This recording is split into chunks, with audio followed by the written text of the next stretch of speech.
Williams keeps it. First down. Touchdown. That's a hat trick of rushing touchdowns for Williams. Welcome to Sikkim 365 Radio. Duggan calls for it. Snap comes. Play action. Got a man wide open. Middle of the field. Spivey. Touchdown. Hits a horn. TCU scores on the opening drive. Sikkim 365 Radio is presented by IdealMRI.com. High-quality MRIs for $497 or less. IdealMRI.com. Your health is important, so is your budget. Milton right up the middle. Padding the lead for Georgia. To the house. 44 yards. Sikkim 365 Radio is also brought to you by Texas Farm Bureau Insurance, protecting Texans since 1952. Spears stays in as the Wildcat. Spears gets outside. A stutter step and a touchdown. Have you subscribed to our YouTube channel? Search 365 Sports on YouTube. Brought to you by TFNB, your bank for life. They run it around the end. Johnson wins the defender. Touchdown. Airborne. Johnson. Now, here's David Smoak, Paul Catalina, and Craig Smoak. And here we go, yet another day of 365 Sports, college football on their way, heading straight into Conference Championship weekend, and of course even games tomorrow, the Big 12 Championship on Saturday morning at AT&T Stadium. Tom Herman's back in college coaching. There's a quarterback in a Power 5 conference team that's in the transfer portal, and my God, the Rose Bowl. The Rose Bowl has finally signed the agreement that 99.9% of all of America wanted signed. It took all the way down to the last second. There will be, no doubt, officially now, college football playoff expansion, 24 and then maybe differently in 26. Yeah, we were talking about this before the show a little bit, and I would have loved to be a fly in the wall in the room of, you know, the people telling the Rose Bowl they have to do this in that committee, like we have to do it or they're going to pass us by, and the old guard that says, no, we have to have it the way that we've always had it, or, you know, the fabric of time and space will come undone. Because that's kind of how they were acting about it, that if they did not get to have the parade into the game on January 1st at 2 p.m. Pacific time, that nothing was going to be right in the world and that there's no way you can soldier on. The biggest thing that they had to realize is, okay, if you decide to cost these people $450 million, right, that don't live in Los Angeles, that don't go to the Rose Parade, that don't know about this, that when the time comes to get back in this thing, they're not going to be in it. And then when you constantly try to negotiate to get back in it, there's going to be a bunch of people who are now less nostalgic and less romantic about the Rose Bowl who don't care. And they'll put that extra game at SoFi Stadium or in LA or at Allegiant in Vegas and not blink. And the Rose Bowl will be just another thing we forgot about. And if you want to stay relevant, you better be malleable. Yeah, I mean, it's not like they're not going to be a part of the party. It's just they don't have it on their own terms, and that's just too bad. Life sucks sometimes, you know? And so I don't think that the Rose Bowl is, from my point of view, so special that it should have special arrangement versus the others and be treated differently than the others. I think part of, having an expanded playoff is having more teams treated like, 4 teams are treated right now. And I know not everybody agrees on expansion. Everybody sound off on why 12 stinks or why 8's the better. I mean, I think 8 would have been great, but we zoomed all the way to 12, and so that's what it's going to be. But I was glad to see the Rose Bowl capitulate and realize that they were not going to be the one stop sign between college football and expansion of the playoff.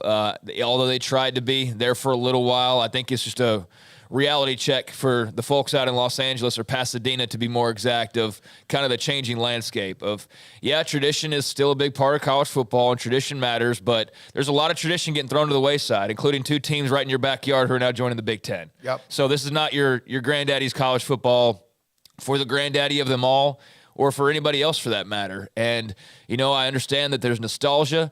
There's nothing more powerful than nostalgia, but, that's a drug that can be bad sometimes. And so I think, as much as you love the way the sun looks at a certain time of day in Pasadena, that goes for a select amount of people compared to the rest of the country who we want the Rose Bowl involved, but you're going to have to kick off at a different time, guys.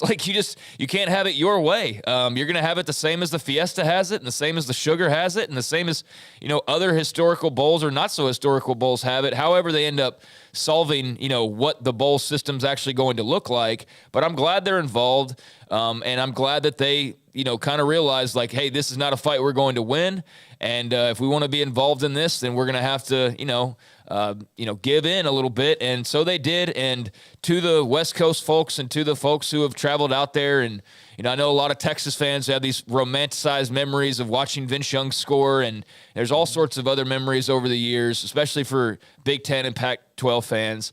I don't have that feeling. I don't have that experience because it was never that relevant in the teams that I rooted for.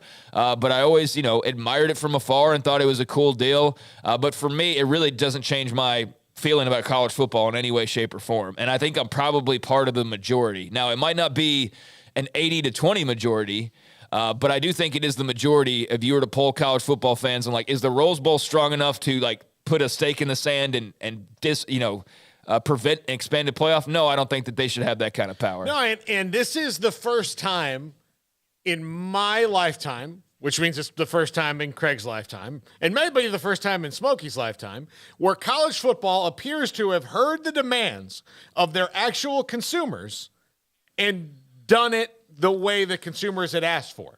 At least as close as you can. It has taken forever to get to this point. I don't know. Maybe they according haven't. to Bill Hancock, no. Yeah, he doesn't care. Yeah. I mean, he's basically had the elitist and arrogant answer to Craig and I when we asked him about the future of college football. Remember that, Craig, where he's like, "Oh no, we'll still be fine." But he basically said so many words that no matter what they do, people are still going to watch. That was what his message was to us when we were talking about playoffs and whatnot. So I think that, we have to acknowledge, guys, the expansion is all money driven. Yeah. This isn't to make college football fans happy. Now that's how they're going to spin it, is now everybody gets a chance or a greater chance. And, you can debate that all you want to. I've seen plenty of media people that are, crying in their Cheerios about this because now other games are going to be meaningless. The regular season is going to be meaningless. I've seen all sorts of reasons on both sides for why this will or will not work, but I don't know. I'm just going to, here's a novel idea, let it play out and see how it works. And if it stinks, then I'll say so. And if it doesn't, then I'll say that too. But the whole let's not do it because this might happen is not a solid argument to me to not try and open things up a little bit. Oh, wow, Alabama might make it now, even though they have 2 losses, as though we're not sitting here on the final week when they should be eliminated. And yet, if TCU loses badly, and then if Ohio, and I know Ohio State's basically a wall in front of them, but, if Alabama and Ohio State get into a playoff because there's expansion, then so be it. But my whole argument with that is if they then go in and they go win 3 games against what's going to be certified top 25 opponents, most likely, then why would they not deserve it? Because they lost to Illinois in week 3? They shouldn't have a chance. So, you're saying that them going and running through, Clemson and Michigan State, and then let's say, Alabama in a 4, 5, 6 week time frame doesn't prove that you're deserving of a championship, but that game in September that you lost should weigh as much, if not heavier. I don't know. How about prove it on the field? And I know they do to an extent right now, but we're actually sitting here in the final week where TCU's unbeaten, and there is a thought, whether legitimate or not, that they could get knocked out by losing this weekend. By losing in week 13. Not only get knocked out, but replaced by somebody who's also lost. By Ohio State or Alabama. So what is the difference, except for that there's now a handful of teams that aren't involved that now will be involved? That's my whole thing with the, oh my gosh, Alabama might get in now. It's never going to be perfect. I do think 8 would have probably satisfied most people's thirst on all sides.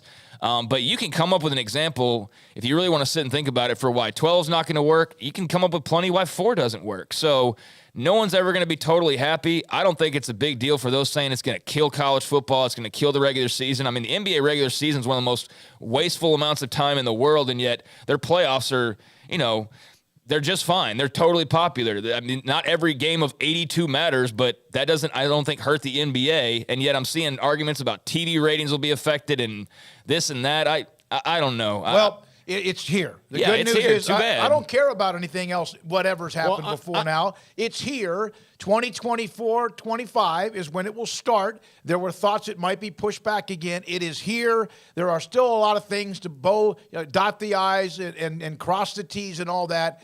The Rose Bowl was not given any promises about where they would land when it comes to the college football expansion of the playoffs. Not a single promise. They said they recognize the importance of the historic Bowl's tradition, New Year's Day time, and the Rose Bowl will continue to push for it in the next contract, but they were not given any promises whatsoever. Yeah. And to go back to Craig and that, like, how it affects the regular season, I think it enhances the regular season down the line where if you're within shouting distance of getting to 12th, then especially November is important. Which means you open up from what was 5 to 7 teams to what right now this year is only like 5 teams. What will be maybe as many as 16 or 20 that go into the last weekend of the year or the last weekend of conference play with a shot at playing for the national title. Yeah, or at least getting into the tournament. K-State would be playing for a Big 12 title and a playoff spot this weekend. Now, I'm not saying you have to have these games to juice it up that much to where everybody gets a shot or anything like that. But, yeah, I think that's kind of a cool added benefit to this weekend if you're Kansas State is, this is even more of a do or die because this could be a playoff spot and a Big 12 championship all at the same time. And I'll give you the only thing that's been negatively affected by baseball's expanded playoff, in my opinion, is the trade deadline is kind of boring now, and used to be such a big deal. It used to be like but I mean, I'll take that compared to the fact that if my team's 9 games out of first place in their division, but only 4 games out of the wild card, then they can make something happen in the last month.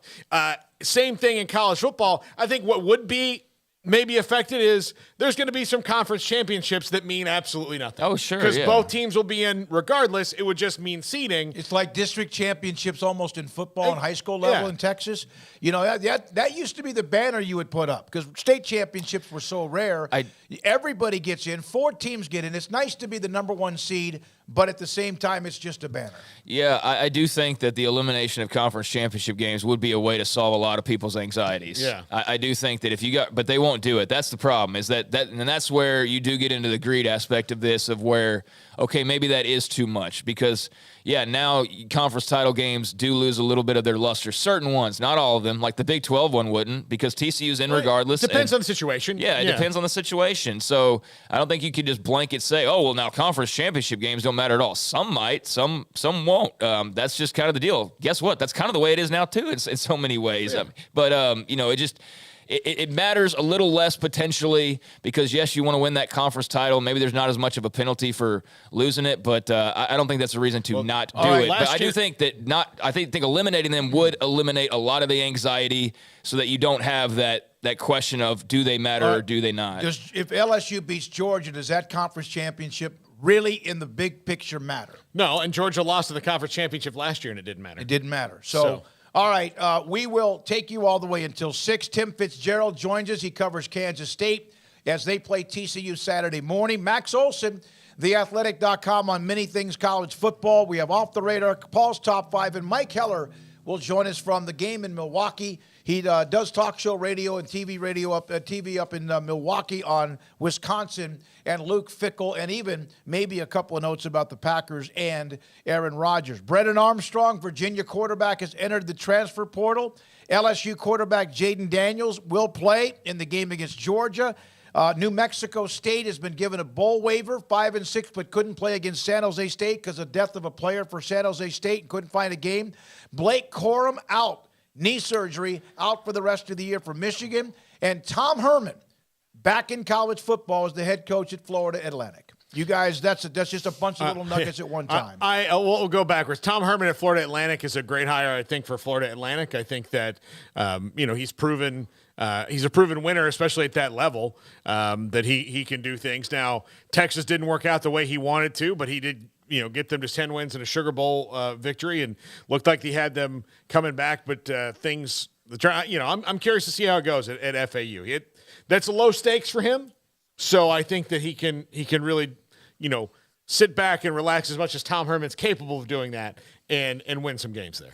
Yeah, I think Tom Herman's a good hire for FAU. That's certainly not what I anticipated as far as him landing back in college football. I thought there would be a little bit more of a high-profile job, but FAU's kind of proved to be one of those rehab spots, right? Kind of done that now, sort of their bit at this point. So for a guy who I think most people agree is a pretty good football coach, but sort of a strange duck in so many ways and kind of can rub people the wrong way a bit. At least he certainly did his last go-around in Austin with some of the ways he acted at times. I'm curious to see kind of how he's evolved in the last couple of years and matured perhaps, and maybe he's the exact same way that he was in Austin, and that goes over better, at Florida Atlantic. But I do think that's a good hire for them from just a pure football coach standpoint, and I think he's a guy who, like many others, who kind of potentially bounce around in the ideas or minds of people about what level they'll be at and where they should go. Like a Matt Rule, for example, in the NFL, Tom Herman dipped his toes quite briefly in the NFL, but I think he belongs in the college game. I think Matt Rule belongs in the college game, and so now both those guys are back at the same time, and I think that's ultimately good for college football. But yeah, I was not expecting. I thought Tom Herman would probably get back in this cycle, but FAU was a bit of a surprise to me, so that's interesting. They had Howard Schnellenberger as their first ever coach when they opened up in 2001. They've had others that have not worked out as well, like Carl Pelini and Charlie Partridge or Willie Tackett most recently. And then Lane Kiffin was there for 3 years. In fact, former Baylor coaches were on his staff at that time at Florida Atlantic. So there is a lot of that. Now, the other story. Brennan Armstrong, you gave through like five things at us. Brennan Armstrong, that's an interesting transfer portal guy to pay attention to. Didn't have a very good year at Virginia, and they obviously had a very tough close of the season, but there's plenty of people that like his skill set, even though he did appear to be, a bit better last year. Don't know what all went into that. Obviously, there's a lot of wheels in motion as far as, him and the Cavs go this year, but he'll definitely be, somebody that we hear a lot about because quarterbacks are going to be so in demand. Mozzie Smith from Michigan. He kind of got himself in a little bit of trouble. Starting defensive tackle, facing felony charge for carrying a concealed weapon. This was back on October the 7th.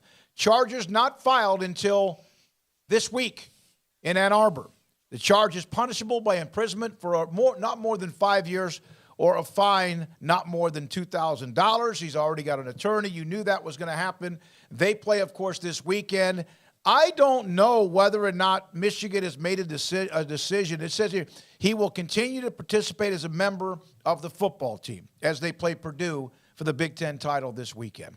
It's weird, and it's not every year, but it's interesting that when you get teams at this level, there's just going to be something that happens. And we've seen much worse issues with players being in legal trouble for whatever reason. But, again, we don't know the story, but that is a story because he is a hell of a player for one heck of a defense at Michigan. You have over 100 guys on every football team between scholarships and walk-ons. Not everybody's going to be, choir boys. It's just not going to happen. I'm not excusing the behavior, but this is why it happens. The only thing I saw here, and I'm not about legal system, I don't know enough about it, but alleged offense occurred on October 7th, but charges were not filed until after they played Ohio State. But he's going to play this weekend, so it wouldn't have mattered if they were filed. Maybe they had to compile.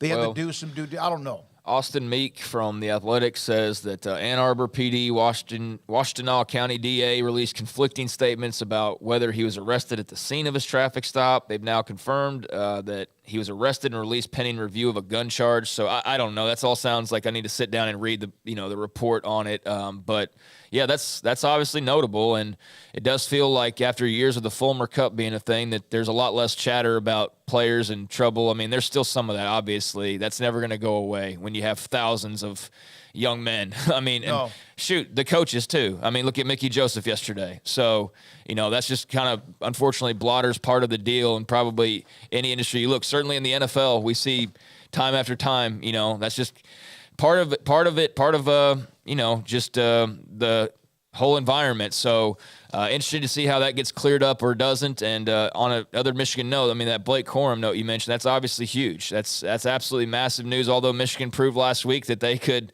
win without him. Although I do totally understand people going like, he played for a second last week? Like with that? Like, that's wild. Kudos to him for trying to gut it out, but glad that Michigan didn't ultimately need him and he didn't, run his knee completely out last weekend. And that's a tough loss though for a great player. Well, they did. I'm not saying they didn't miss him, but Edwards last week was monstrous against Ohio State, as was, of course, McCarthy, the quarterback. One thing back to the college football playoff, then we'll break. We'll come back with a couple of other notes as well. And I wanted to get a hold of Colt Barber because there might be some news he might have for us here in a minute on Baylor football. I'm not sure yet. Here's the part about the playoff being expanded to 12, and I want to be all-pro fan here. I get the money. I understand all of it. I get the fact I'm excited because of the expansion, whether you liked it at 8 or 4 or none or now 12. The first round in 24 will take place the week ending Saturday, December 21st, at either the home field of the higher-seeded team or another site designated by the higher-seeded institution. So 5 and 12 would play wherever 5 wanted to, and down on. What I want to see happen, I do too. I think for the fans' sake, for the wallet's sake, I understand corporate America, I understand sponsorships.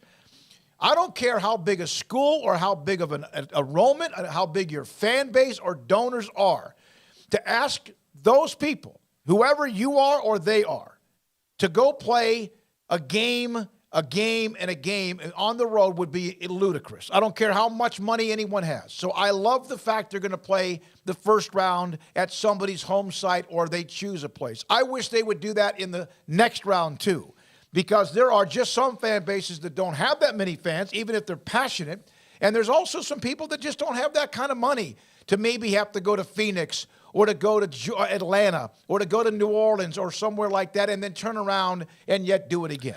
I think that's especially important. I'll rewind and bring back a little anecdote from years ago at this point when the college football playoff first started. An unnamed former player in the Big 12, I remember him telling me after he had spoken to some people involved with the college football playoff, talking about how Baylor, because they were red hot at the time, would never get in the CFP because they couldn't fill the stadiums the way that they feel like Jerry's World, the way that Ohio State could.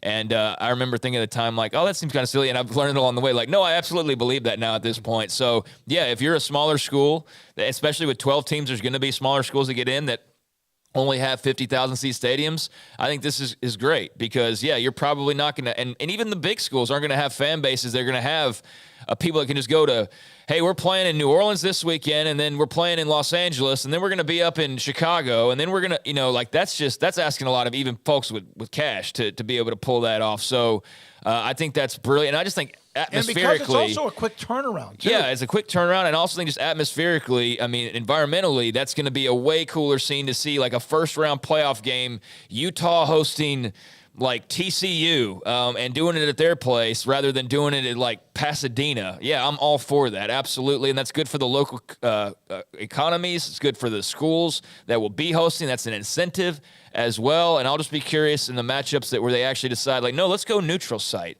Maybe, if you get a Georgia versus a Clemson or something, you decide to do that. I don't know what would lead to that ultimately, but I do like that home field aspect of this. And I know some people feel like the first 2 rounds, I think Joel Klatt I saw was like, but you're asking, I think, now too much of the committee. I don't think they're going to give in on 2 rounds. No, because then you've got to figure out how many rounds are going to be. You'd have, 4, right? Yeah, you'd have 4, then you'd have the quarters, then the semis and the championship. I don't think it's asking too much for the first 2 rounds, but I right now am thrilled that they're even doing 8 to 12, which is 12, and now that they're going to play the first round at home sites. If they did the first 2 rounds at home sites, what you'd probably be asking the Bowls to do is you're going to be in a rotation where it's you 4 this year, it's the next 4 the other, They already do that. Yeah, they already do. Like they're in a rotation of that. Well, they wouldn't have a playoff game. They just have a regular bowl game, which now would be lesser teams because they're not in the playoffs. The first ever national championship with a 12-team playoff will be in Atlanta, Georgia, January 20th of 2025. The next year, it will be in Miami. All right, we got a break. We'll come back. Hold on to what you're thinking. We'll come back with more. We have to take a break. We have Tim Fitzgerald at 3:45. Much to get to. There is an interesting post in the premium section of SicEm365.com, and I'm going to try to dig into that of what might be going on. We'll tell you, if we can, anything next on 365 Sports. Cars priced right, both day and night. At Richard Car in Texas.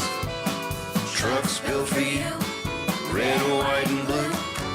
At Richard Car in Texas. Cars that zoom with lots of room.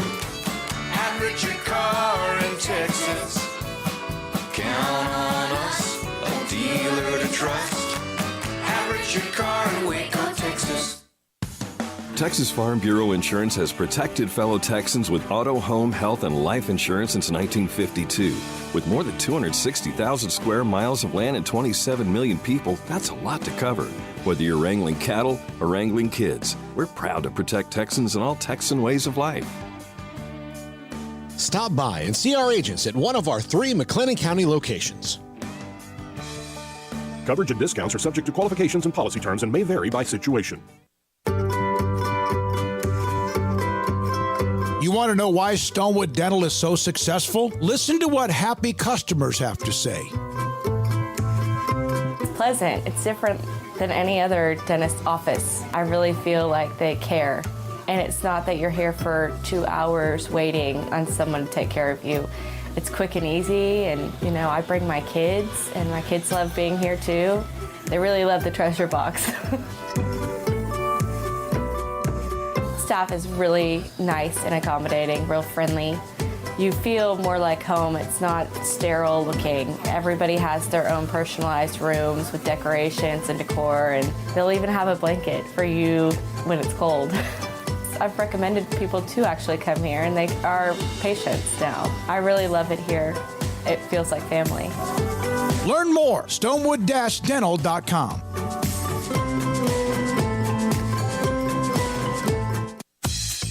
Baylor Scott & White, Southwest Sports Medicine and Orthopedics, the team physicians for Baylor Athletics, diagnosing and treating all sports-related injuries, including concussions. These specialists also provide orthopedic services for athletes and non-athletes alike, whether it's knee or shoulder pain, hand or wrist injuries, orthopedic spine care, and even an arthritis and total joint clinic. Trust the doctors Baylor Athletics trusts. Baylor Scott & White, Southwest Sports Medicine and Orthopedics wants to get you back in the game.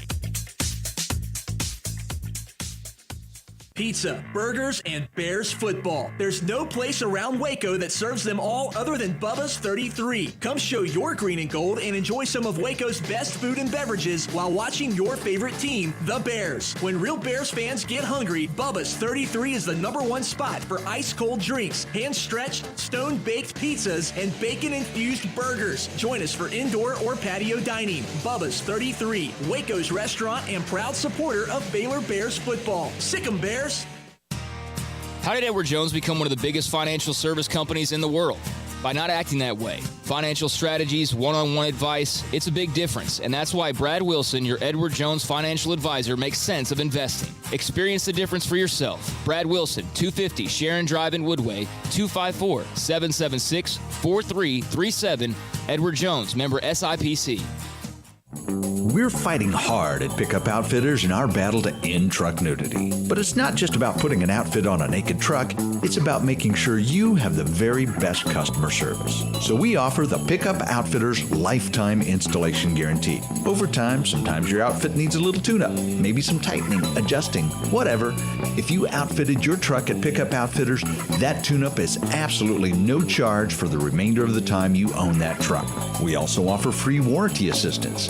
If for any reason you need to use your warranty, you just bring it back to us and we take care of it. It just makes sense. I mean, operating without a promise like that would be like offering customer service in the nude. And if you've seen our staff, trust me, you don't want that.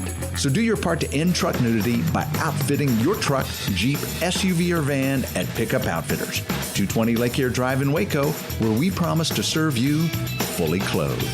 Check out our website, createacommotion.com. Welcome back to Sikkim 365 Radio. The 3 o'clock hour is sponsored by Waco Custom Marketplace. Meats, sweets, Texas treats, and a cut above the rest. 425 Lake Air Drive, Waco.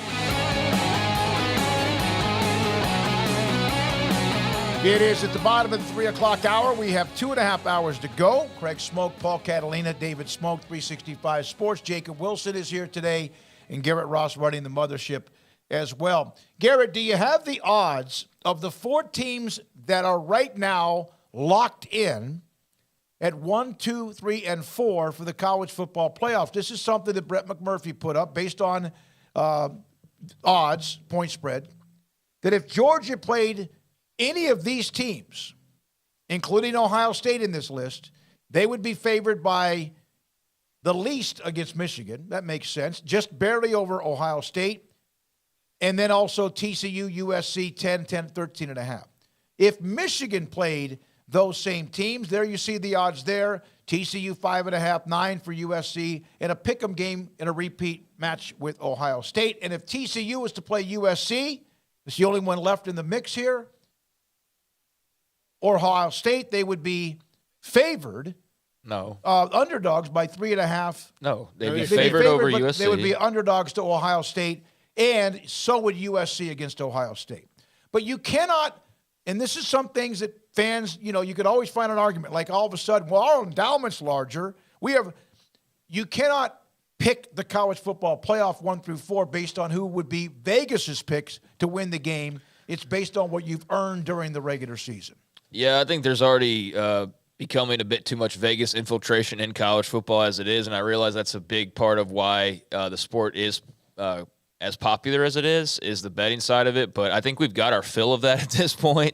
It is interesting to see those lines, though. And I agree with you just on the Vegas thing is that's not why you should have, we should play games because the spread says that this team would win. We shouldn't have games as a result of that. Like that's obviously very silly. But, yeah, it's interesting to see where Vegas, who's for the most part usually pretty dead on of where they kind of see this going, and I don't think there's many of those, if any of those, that I disagree with. I think I would probably lean not necessarily spread wise, but as far as outcomes go, yeah, I think I'd be pretty much on board with all of those. Yeah, I think all of them make sense. Yeah, and I think too that there's this argument that I've seen, obviously on social media with the expanded playoff news of, there's a lot of. I think there's disingenuous arguments like, oh, this is going to be so great when Georgia blows out. I saw somebody actually bring up like UTEP. They blow out UTEP in the first round. Well, one, not everybody's going to play all the games because Georgia would have a bye, but y'all just don't mention that. And two, UTEP is really going to make the playoff. Like, they got more of a chance now than they'll ever have in their lifetimes. I don't see what's wrong with that. They'd have to have the greatest season of all time, so they'd probably be, they'd be deserving of it to an extent, but that's not being genuine to say, using UTEP as an example and Georgia as the example of like why you shouldn't have an expanded playoff. Like, we can come up with better reasons for that, like player safety, like compensation, things of that nature. But the whole we shouldn't do this because there will be blowouts is just the lamest argument to me, and just a lazy argument to me as well. If you don't want to see a blowout, then you won't watch. And I don't know, based on ratings, there's plenty of blowouts that still get massive eyeballs because of the brands. I mean, you mean to tell me that like Ohio State, Illinois drawing huge numbers, was that because it was a great game? No, it's because it got huge fan bases. So I don't think that all of a sudden you're going to have people just turn it off because their team is getting blown out in a playoff game. I think that's probably one of the worst arguments that I see in regards to expansion. Part of their audience also is because it had so much implications on the playoff too. I know you're talking about Michigan, in general, Ohio, yeah. But I mean, I watched them and I have nothing to do with them because it was a great football matchup and I was looking forward, and you wonder the percentage of how much of that to the 17 million. But, saying it could be a blowout also creates this kind of ridiculous moving target for, all right, so if Georgia plays Ohio State in the championship game and Georgia beats Ohio State by 42, does that mean Ohio State is no longer deserving of the play? Like, do we have to put them down with UTEP because they would have gotten beaten by the same amount of points? No, that's one of the games happen. Like, it's just, and the thing is they just comments is when, well, that would be a blowout in anything we talk about. I'm fine with you being anti-playoff. I'm not totally on board, to be very clear, with the way it's set up right now, although we still don't know a lot of the details. But, I wouldn't have gone directly to 12. I would have started at 8, but I'm not the money grabber, so I understand why they did that. I also don't have to deal with the politics of the bowl reps and all that goes into that. That's something that we as fans, it's like, well, if I ran this company, this is what I would do. And you just totally dismiss the fact that there's other people involved, there's politics involved, there's other, stakes that are involved. It's not as simple as you just get to fantasy book it the way exactly you want to. It's just nobody can do that. So it's never going to be perfect. But, I just think the worst argument is there's going to be blowouts. Ohio State just got blown out by their rival Michigan. And I understand people say in this new setup that Ohio State would turn around and maybe play Michigan again. And I agree. That's why I'm for the conference championship games going to the wayside so that we can avoid situations like that, although I know that's unlikely because, again, the money-grabbing aspect of this. But there's Ohio State who just got blown out. And, yes, in an expanded playoff, they would still find a way to get in. But they're almost going to find a way to get into this one if enough things break a certain way, right? So, TCU would have to lose in embarrassing fashion, but even with their blowout, they're still in. The argument against it is that they would definitely be in this new version is not enough to make me say, we should just totally scrap this thing. Yeah, if TCU and Kansas State were in the same position in 2024 and TCU wins the game 30-14, Kansas State's like number 10 right now, would they get in? I would doubt it. Probably not. I would doubt it because you would have the Big 12 champion, and they would not be one of the top 6 at-large teams. And that's, again, one thing I want to be careful of, and I think it's great we could debate it, the chat room, the text line, just in wherever you are in general, is that not everybody's happy with the expansion. Not everyone's happy with the number. Not everyone's happy with some of the ways it's okay. But we've been waiting, and I say me, and the last thing I'm going to do is start picking it apart about, well, wait a minute. Now I'm thrilled because forever and ever and ever, how many times would Florida State had a better chance, and they had chances to win more than just the national title in 1993? Well, considering that they had 15 straight top 4 finishes. There you go. They would have been, if there was a 14 playoff, they would have been in it 15 straight years. They would have been in it, let's say, a bunch. And my favorite program, but it doesn't count. I'm just saying, so I'm happy it's here. Doesn't mean that it's perfect, but man, it's better than what it was. And then again, maybe it's not. Maybe just the old days of the polls were fine, and there was nothing wrong with having 2 national champions on occasion during each season. And that's the risk that the college football executives run. That's their gamble that they're taking, is they're going to make money and people are still going to watch, as Bill Hancock told us last year. Basically, screw everybody. We're going to do what we want, and people are going to watch anyways. That boils down to his message, basically. So, there's definitely money grabs going on. There's definitely some concerns. I definitely understand those that are preferential to 4. But at the same time, I am excited to see the doors that this does open up. And if, in fact, it comes to a point where, the regular season is watered down, whatever that looks like, then I'll acknowledge that. I'll be the first to stand up and say, I don't know this is the best move, but I feel like this was inevitable when they started the playoff to begin with. I don't think there was a scenario where they were going to stay at 4 for 100 years, even though they stayed at just the championship game for a really long time. Once they saw the money coming in and the ratings coming in and just the opportunities at their disposal, this was coming. It was just an argument over what exactly it was going to look like. And again, I am not in favor of the 12, but that's something that we'll see how it works. We were all in favor of expansion. We just didn't.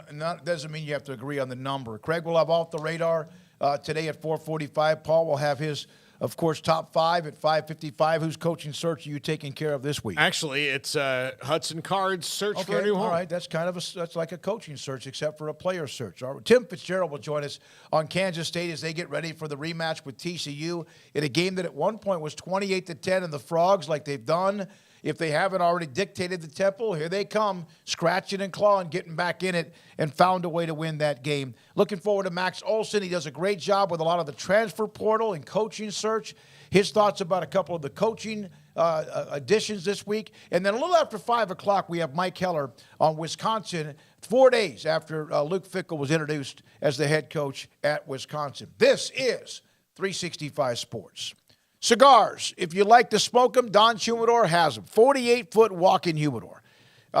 La Fontana, which is one of my favorite, absolutely one of my favorite brands of cigars. Macanudo, Monte Cristo, My Father, which is one that is known in the cigar industry, but a little bit underrated with maybe the general public. You have Punch, which is pretty cool, though it's like a square type cut. Rocky Patel, great name for cigars.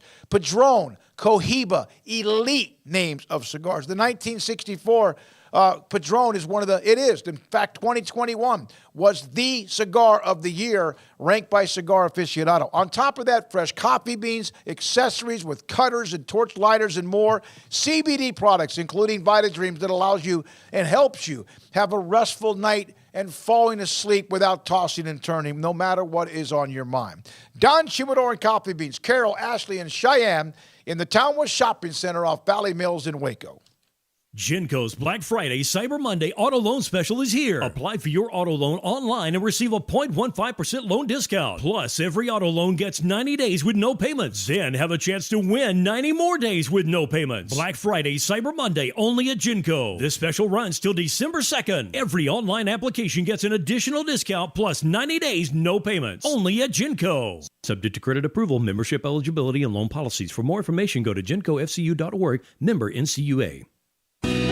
Let Camille Johnson Realtors guide you seamlessly through the process of buying your dream home or selling your current one. Commercial, farm and ranch, or residential, Camille Johnson Realtors can smoothly and successfully lead you through any transaction. With a team of 28 experienced agents who are excited about serving you, Camille Johnson Realtors services the entire greater Waco area. If you're in the market to buy or sell, contact Camille Johnson Realtors, 104 Midway Center in Woodway, or find them online at www.camillejohnson.com. Camille Johnson Realtors, elegant, charming, warm. Welcome home. At Ideal MRI, we feel blessed to be a part of the Waco community. We're a small family business right here in Central Texas, and our goal is to bring down the cost of healthcare while maintaining high quality. At times like this, the cost of healthcare has never been more important, and unfortunately, significant illnesses and injuries still occur. That's why Ideal MRI is open and here to serve you through the difficult time. We offer premium MRIs just like a hospital with state-of-the-art technology and specialists, but you'll pay less. Sometimes thousands of dollars less, whether you're using insurance or not. At Ideal MRI, we accept most insurance and there are no hidden costs, even offering financing if that's needed. Everything included in the price, and you'll not get something as a surprise in the mail later on.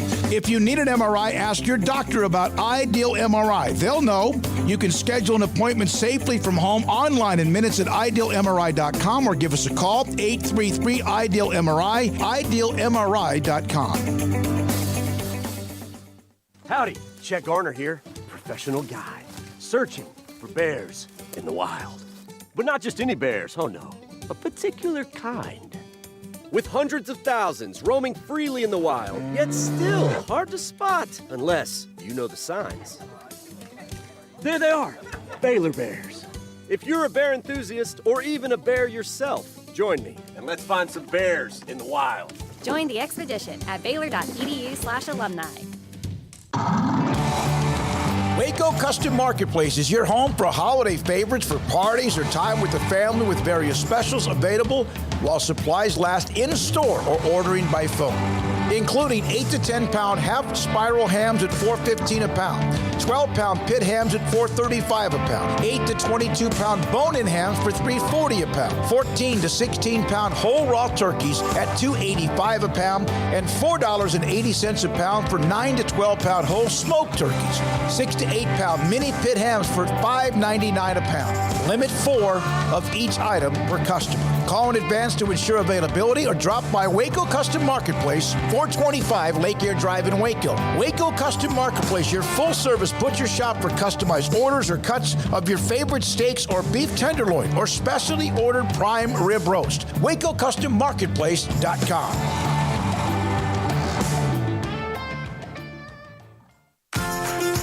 Automatic Chef Canteen is a full-service micro-market vending and office coffee provider with state-of-the-art vending equipment, a wide variety of products, and offering custom-fitted micro-market vending office coffee solutions for your employee break room.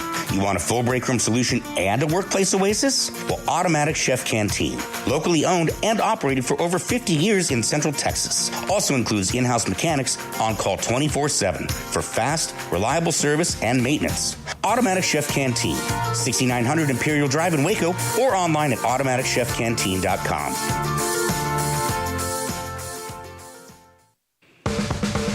This is Sikkim 365 Radio. Text us at 254-339-1122.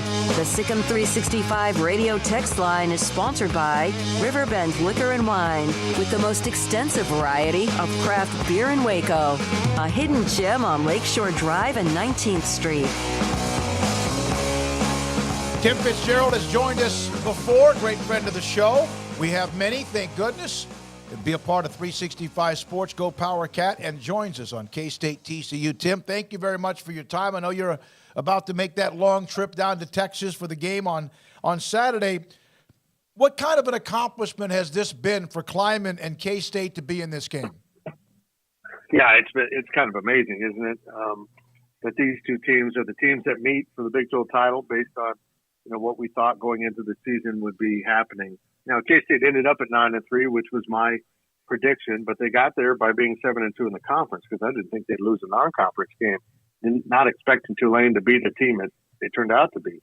So this has been quite a journey for K-State, and for the most part, they played pretty good football this year. But let's be honest, and this is certainly not a shot at Adrian Martinez because he was so valuable to this team, but this team took a huge step forward offensively with Will Howard once he took over, and you can look back now and wonder what this team might have been like with Will Howard at the helm the whole season. Yeah, Tim, I was going to ask you about that. So do you think that affects this game much more positively because he did play so well when he stepped in against TCU and started this run, that now that he will be the guy when, they fire off the opening gun, that changes the way this game should go? Yeah. He was so good for 4 possessions in a row, 4 touchdowns. It was a heck of a way to, step into action week 7 after not playing the rest of the year. And then TCU kind of figured him out. K-State's defense had a lot of injuries and issues in the second half, and they just didn't quite make enough plays when they did have the ball in the second half. And he's a much better quarterback now. He might have been spectacular on those first 4 drives, but he's making, consistent good decisions. He's began to understand how to read pressure better. And he's a much better quarterback, and he's more efficient. You could just watch him go through progressions. And even if Adrian Martinez was healthy at this point, which he's not, Will Howard would be the quarterback. I don't think there's any doubt about it. Tim, it was about a month ago that the Wildcats suffered that loss at home to Texas, and still were in a good position. Like, dreams weren't necessarily dead at that point, but it was like, okay, they got to kind of get their act together down the stretch, and they go off and blow out Baylor and Waco, get the big win in Morgantown, where, as we've seen, plenty of teams still dropping like flies when they go out to West Virginia. And then, obviously, last week's Sunflower Showdown. How would you describe just Kansas State football and this stretch run over the last month? Well, I think we've seen that despite that first half against Texas, they fought back. They've had some defensive issues in the first half, which is something they absolutely cannot do on Saturday. But, looking at what they did to Oklahoma State, and they had Spencer Sanders in this game, beating them 48-0, beating Baylor 31-3. And what 2 teams gave TCU the most trouble? Those 2.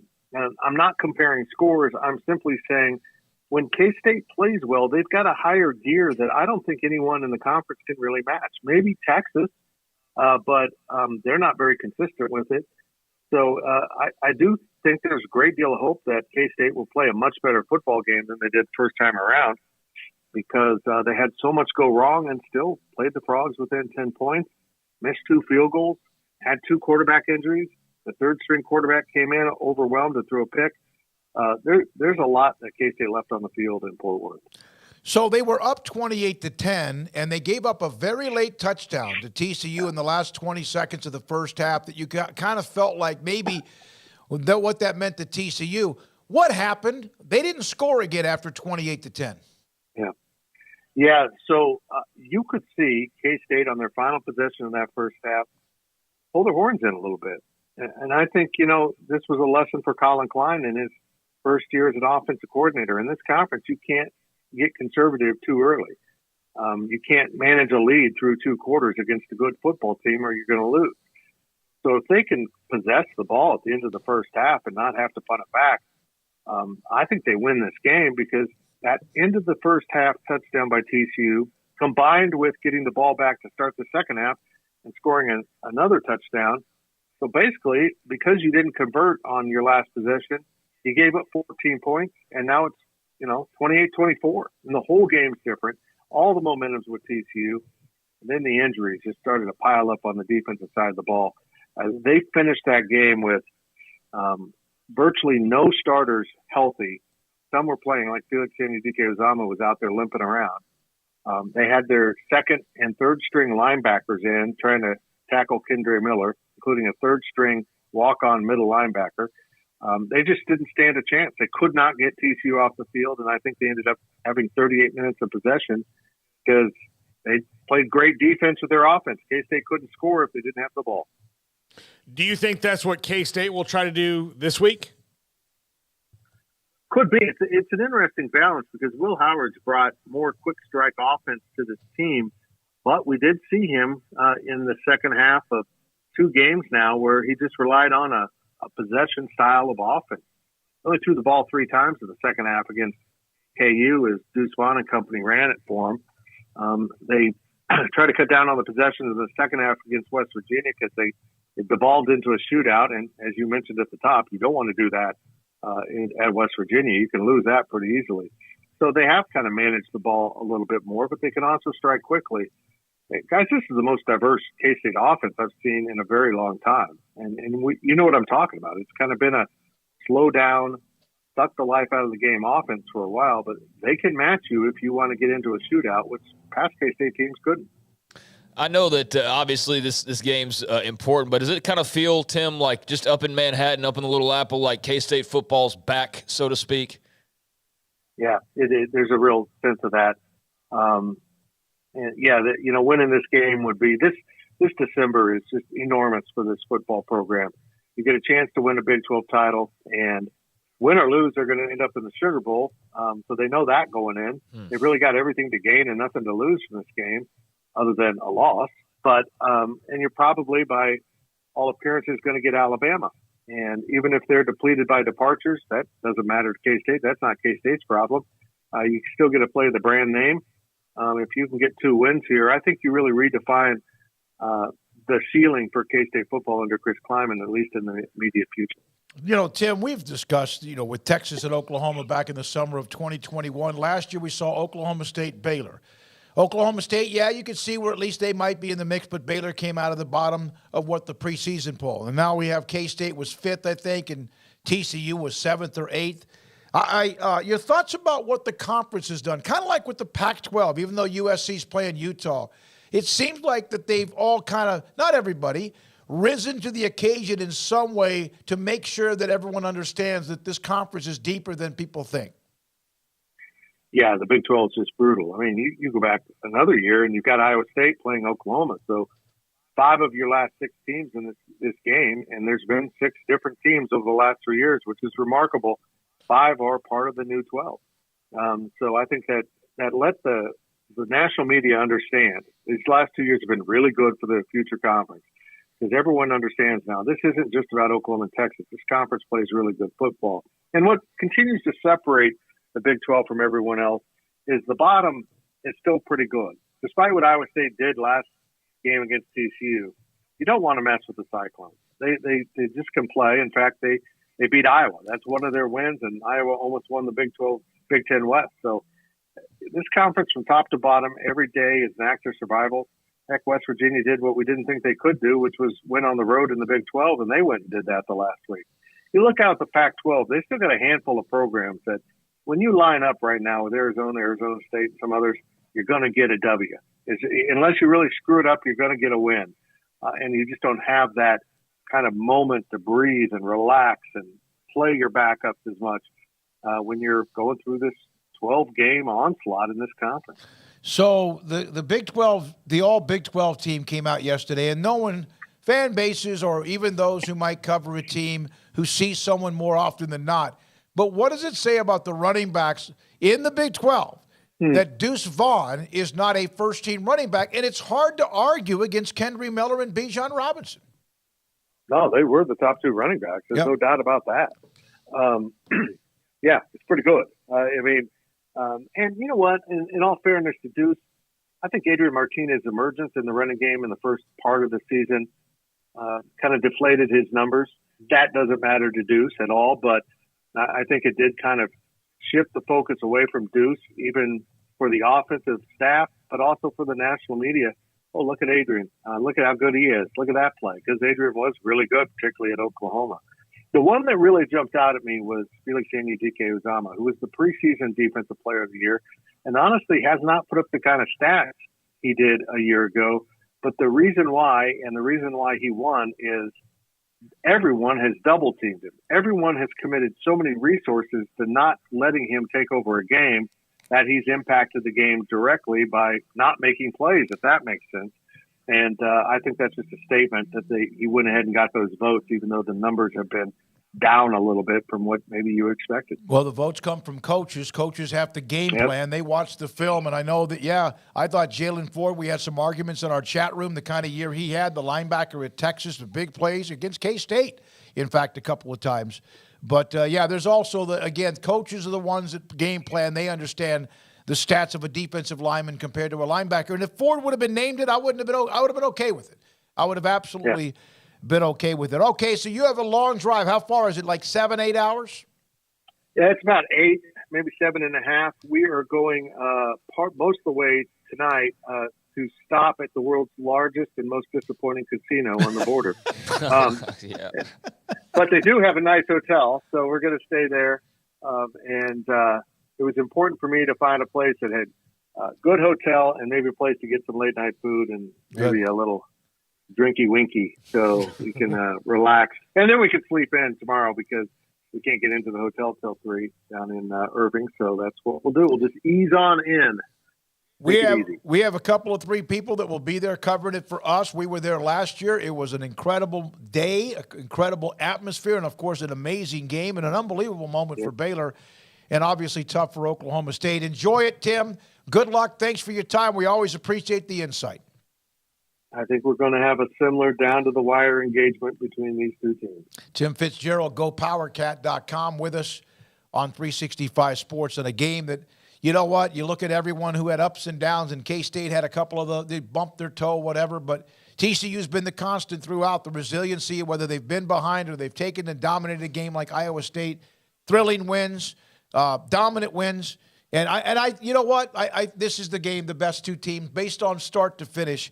And yes, Texas could have said, "Hey, wait a minute," but then they had the loss to Texas Tech came back to haunt them to get a chance to play for the Big 12 title. Yeah, I think Texas would have been an interesting team to see how they would have been viewed odds-wise versus TCU in this game, based off the way the first one went, and just based on how Texas has closed the season on a really strong note. That Tech game absolutely bit them. And that was one of those games, kind of like the Oklahoma. Like Tech beat Texas and Oklahoma, and both of them came down to the wire, and both of them worked out in the Red Raiders' favor. But, if that one goes differently, then UT's, talking a much different game right now and is playing for the title. And, for Sarkisian, that would have been absolutely massive. But K-State handled their business last week and ensured that there was no chance of that, and so they're getting this opportunity, and let's see what they do with it. Baylor, certainly going into last year's game, I don't remember what the spread was, but I feel like they were definitely underdogs in that game, and it turned into a classic. Maybe he's right, and this one is one as well, but I do expect at worst this to be a very competitive, close game. I don't know if it can live up to Jerry McVay's stop at the goal line, but if it does, then we'll all be happy college football fans on Saturday, except for the fans of the team who's on the receiving end of that. When we come back, Max Olson, theathletic.com, will join us. 365 Sports, Paul Catalina, David Smoak, Garrett Ross, and Jacob Wilson, and Craig Smoak. This is 365 Sports. Stonewood Dental, Robinson, Texas, Dr. Steve Childress. I wrote him a note one time, and I sent him one of the endorsements that I did. Garrett sends it to me, and I sent it to Dr. Childress, and he was like, raving about it. And I said, wait a minute. I'm doing my job. You're the one that makes me, and it makes it easy for me to discuss what you do as a dentist. I have been in his office because of massive pain that I've had in my lower right hand, a molar. I've been in his office because I've needed a root canal. I've been in his office because I needed to look at the plan of eventually getting crowns in the right part of my upper mouth. And he's the one that kind of helped me with the game plan, just like coaches who put together a game plan for a game coming up this weekend. He's the one that gave me direction and a vision of how to get my dental work back together again. He's the one that also has hygienists who are great at just what you would think is the fundamental maintenance of teeth cleaning. It's fantastic. It's an amazing business. It's, oh my goodness, full of energy. Great dentist, great hygienist, and great staff and help. Stonewood Dental in Robinson, Texas. TFNB Your Bank for Life is the official local bank of Baylor Athletics. Find out why more Central Texas are making TFNB their bank for life. Sign up for our Edge checking and savings accounts to earn interest or cash back. With 5 convenient locations and an award-winning mobile app, banking has never been easier. TFNB, your bank for life. Member FDIC. Did you know Waco Regional Tennis and Fitness on Lakeshore Drive in Waco is open to the public? Next time you're in town for a Baylor athletic event or you're in town for tourism, take advantage of their day passes for $10 a piece or the weekend for $30. Waco Regional Tennis and Fitness offers 40 group exercise classes, including indoor cycling and yoga, boot camp, and bar. New free weights, weight machines, TRX rowing machines, stationary bikes, new treadmills, new elliptical machines, and a spacious weight room floor. Personal training with Christy London, Randall Corley, and Alec Botch, where you will be encouraged to grow. Sauna, whirlpool, tanning bed, kids club, 16 tennis courts, and 8 pickleball courts, and youth and adult tennis and pickleball lessons available. Waco's premier experience where you can help your mind, body, and soul. Visit wacotennis.com or visit them next to Hawaiian Falls on Lakeshore Drive in Waco. One size fits all. That may be all right for an adjustable belt or cheap sunglasses, but when it comes to your financial needs, no one wants a one-size-fits-all strategy. Cam Heathcott, your Edward Jones financial advisor, knows that his most important goals are yours. That's why we take the time to understand your needs. Knowing you, that's how Edward Jones makes sense of investing. Cam Heathcott in Conroe at 936-756-7717. Edward Jones, member SIPC.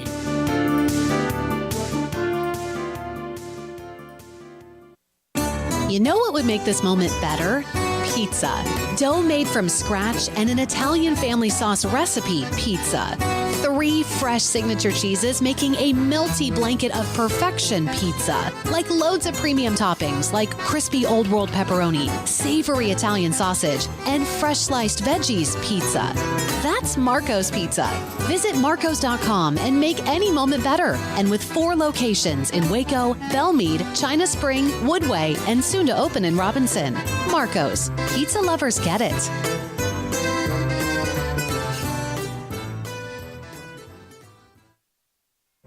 Boots add protection. Good boots help you climb better and move forward faster. And when your son or daughter steps into the boots of a U.S. Army officer, they also learn how to lead. In these boots, they'll gain more confidence with expert training in one of more than 150 occupational specialties. In these boots, they'll stand a little taller and lead a team with diverse backgrounds and areas of expertise to successfully accomplish whatever challenge comes next. In these boots, they'll earn respect with valuable experience from day one that will give them solid footing for success into the future. Highly qualified candidates who earn a spot on our team can receive comprehensive health care coverage, college tuition assistance, and a bonus of up to $40,000. See all the things your son or daughter can achieve in our boots at GoArmy.com. U.S. Army Waco Recruiting Company, 254-598-8131 or 254-776-1543.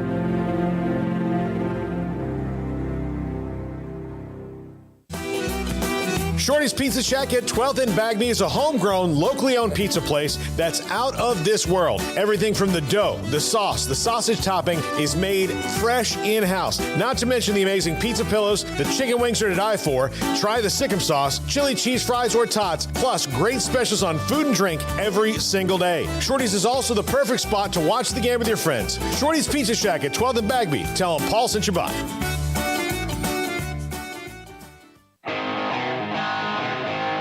Welcome back to Sikkim 365 Radio. Here we go, first play. The second half, he wants a deep shot. Again, and he's got McMillan. Jalen McMillan. Goodbye. Touchdown. Are you kidding? 75 yards on the first play from scrimmage.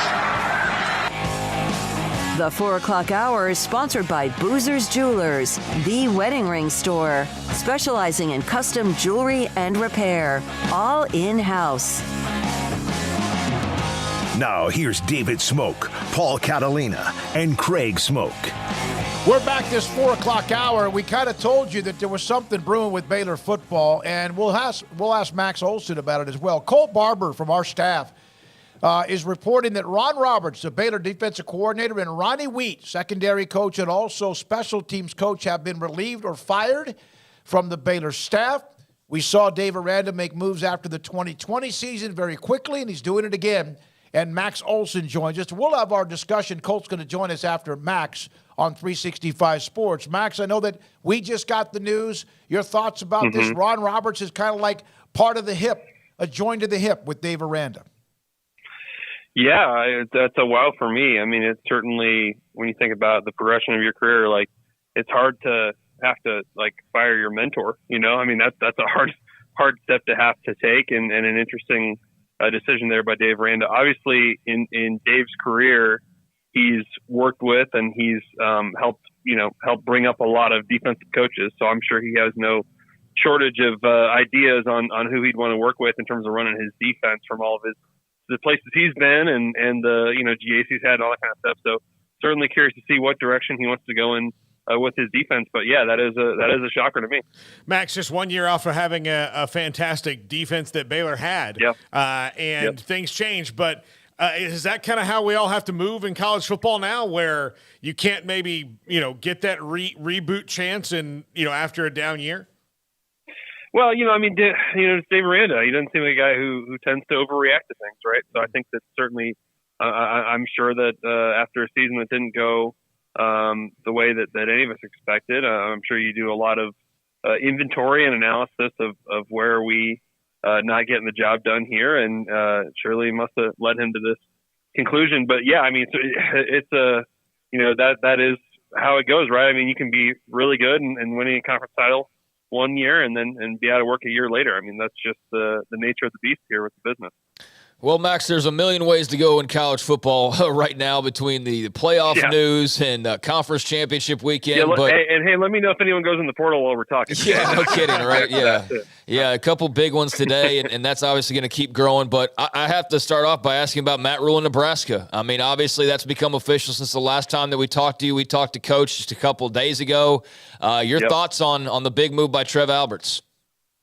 I mean, big move by you guys to get that's a big get on day one to get Matt Rule on your show. So very impressed by that. Thank you. No, I think it's very exciting for Nebraska, and I don't have to tell you guys why. I mean, obviously you've seen it, you've lived it. I mean, I think it's just what Nebraska needs is culture and process and all the things that Matt Rule is about and has done before. I think we all know that it's going to be a big undertaking in terms of this rebuild, and it's just going to take a lot of day-by-day hard work and finding players who really love their coaching staff and really want to be at Nebraska for 4 or 5 years. And I think that's the challenge everywhere, but it's especially tough at Nebraska lately. And so I think he's the right guy for the job, and I think he's taking over at a relatively good time. Certainly when you can come into these jobs now and he probably could bring in 45 new players this offseason just with the way the rules have changed and stuff. And so certainly, he's got to finish putting this staff together and then hit the ground running and recruiting and transfer recruiting and all that. But, I think given patience, I mean, certainly we saw the difference from year 1 to year 2 and then year 2 to year 3 at Baylor. I think that, he's capable of achieving those kinds of things at Nebraska. Don't know if it'll happen as fast or a little bit slower, but, certainly encouraged by that choice by Trev Alberts. So then you have Wisconsin.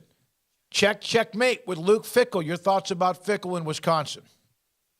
Yeah, it's interesting. I mean, I think if Matt Rule had said no to Nebraska, you wonder would that have turned into a bidding war? Because obviously Nebraska has guaranteed a lot more money for Matt Rule than Wisconsin did for Luke Fickell. So I'm curious if it would have come to that. But just super impressed that Chris McIntosh, the AD at Wisconsin, was able to pull that off. It was interesting because while I was talking to lots of like agents and people in the college football business a week ago or so, or 2 weeks ago, trying to figure out, what's going on with Matt Rule and the Nebraska search. Are they going to get this done? What's the deal?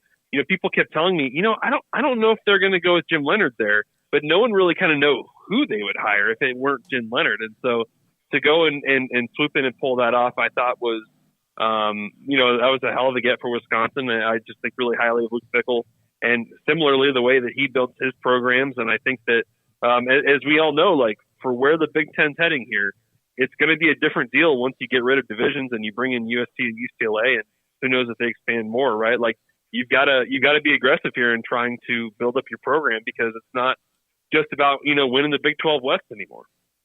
Max, the Rose Bowl has been defeated, and it's a bad day for people who like parades and football games back to back, but a good day for people who wanted the playoff in 2024. Thoughts on us getting the expanded playoff before 2026? Yeah, it's good to hear.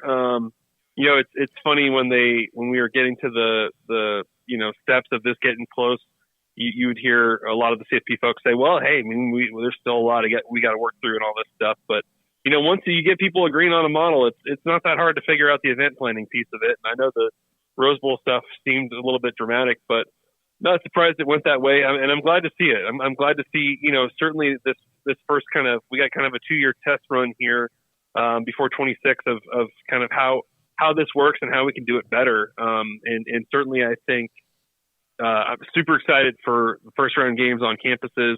I hope that next round of games can move to campuses. I know that'll be in both sites initially, but just excited for that finally to happen. I know it won't be perfect every year, and not everyone's going to love it every year, but I think it's going to be an improvement in a bunch of ways.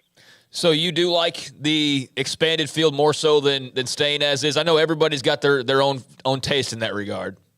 Yeah, I mean, I'm not going to sit here and act like it's that it's perfect and solves every possible concern, and that certainly there's going to be some years when we're probably saying like, yeah, there's probably about 8 or 9 really good teams this year, or 7 or 8 really good teams, and maybe not 12, but like I still think I still lean towards the argument that it's going to make for a better November in college football with more fan bases engaged, with more teams capable of making. Like you think about today, like I was looking at the projection today, if you were doing it, would be that K-State's the 10 seed and they're playing Tennessee in the first round.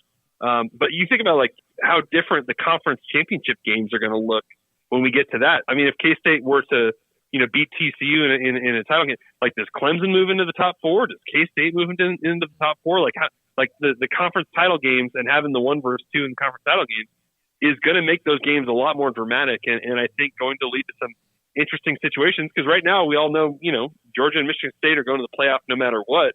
Instead, we could have a situation where, if you lose that game, you're not getting that first round bye, and who knows how far you slide and stuff. So I think some of these things that I think that's just one example of ways in which, you're bringing more access for more programs, giving more of them a chance to win a national championship. And I do think it's not going to be awesome every year, but I think that overall it's going to make the sport better. Max, the Heisman Trophy, of course, voting deadline, I think, is sometime on Monday, and then the announcement in a week.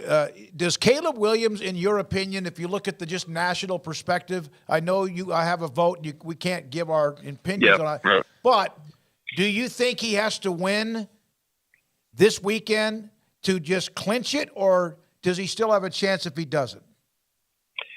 Yeah, I mean, the numbers for him are pretty unbelievable. I think it's like 44 touchdowns, total touchdowns, and 3 picks or something like that. Like, I think even if they lose, you would think, I don't know.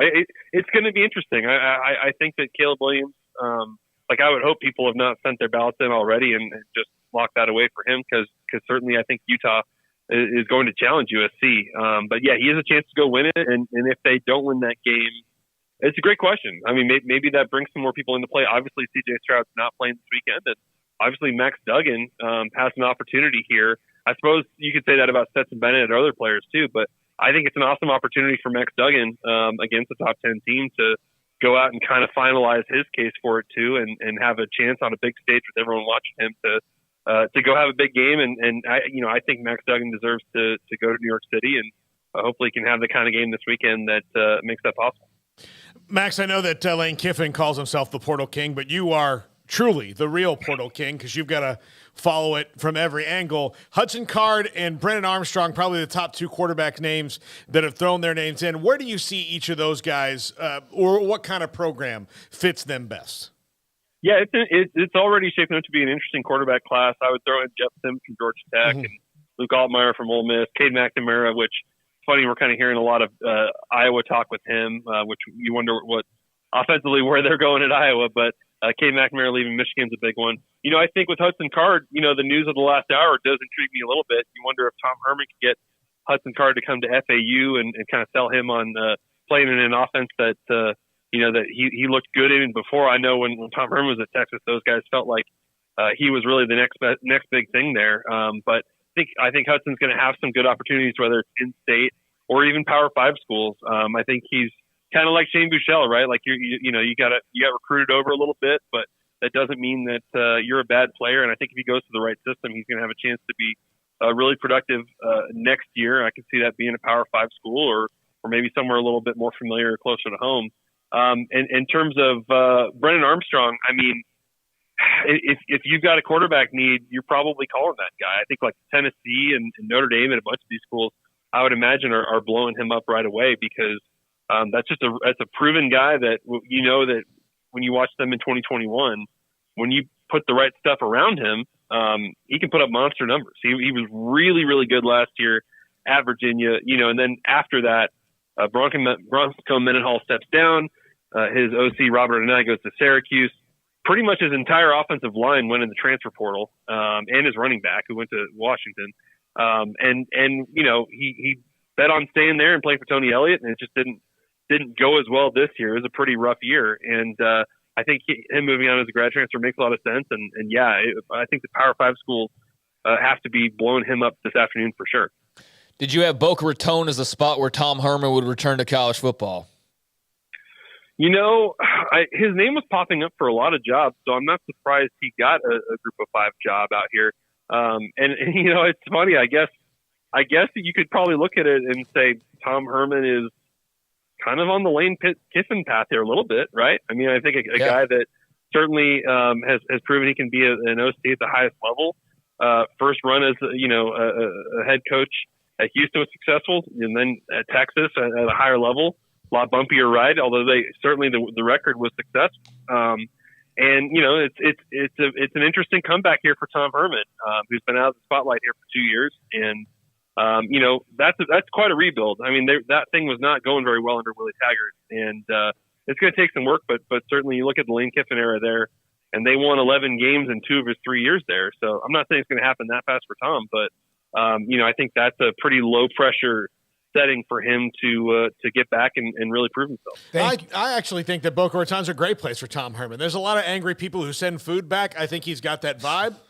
Like he's the kind of guy who would be very mad about a sandwich. Okay. Yeah. I've not been to Boca. I'll have to take your word for it. Yeah. Grew up on the other coast, but went there quite a bit. So, God, you are. and that's just what every single person there does. Huh? Okay, wow. I learned something new today. Okay. Max, as always, we appreciate your time. We know you've got a lot on your plate with the conference championship games, the portal, coaching searches, and then now we go into the news that Colt Barber broke a minute ago. Thanks for your time, buddy. Have a great weekend. Well, I got the Earl Campbell Award coming up too, right? Yeah, we do. A lot of votes coming up here. Absolutely. That's just Looking around the forward corner. Can't wait for that as well. Thanks, guys.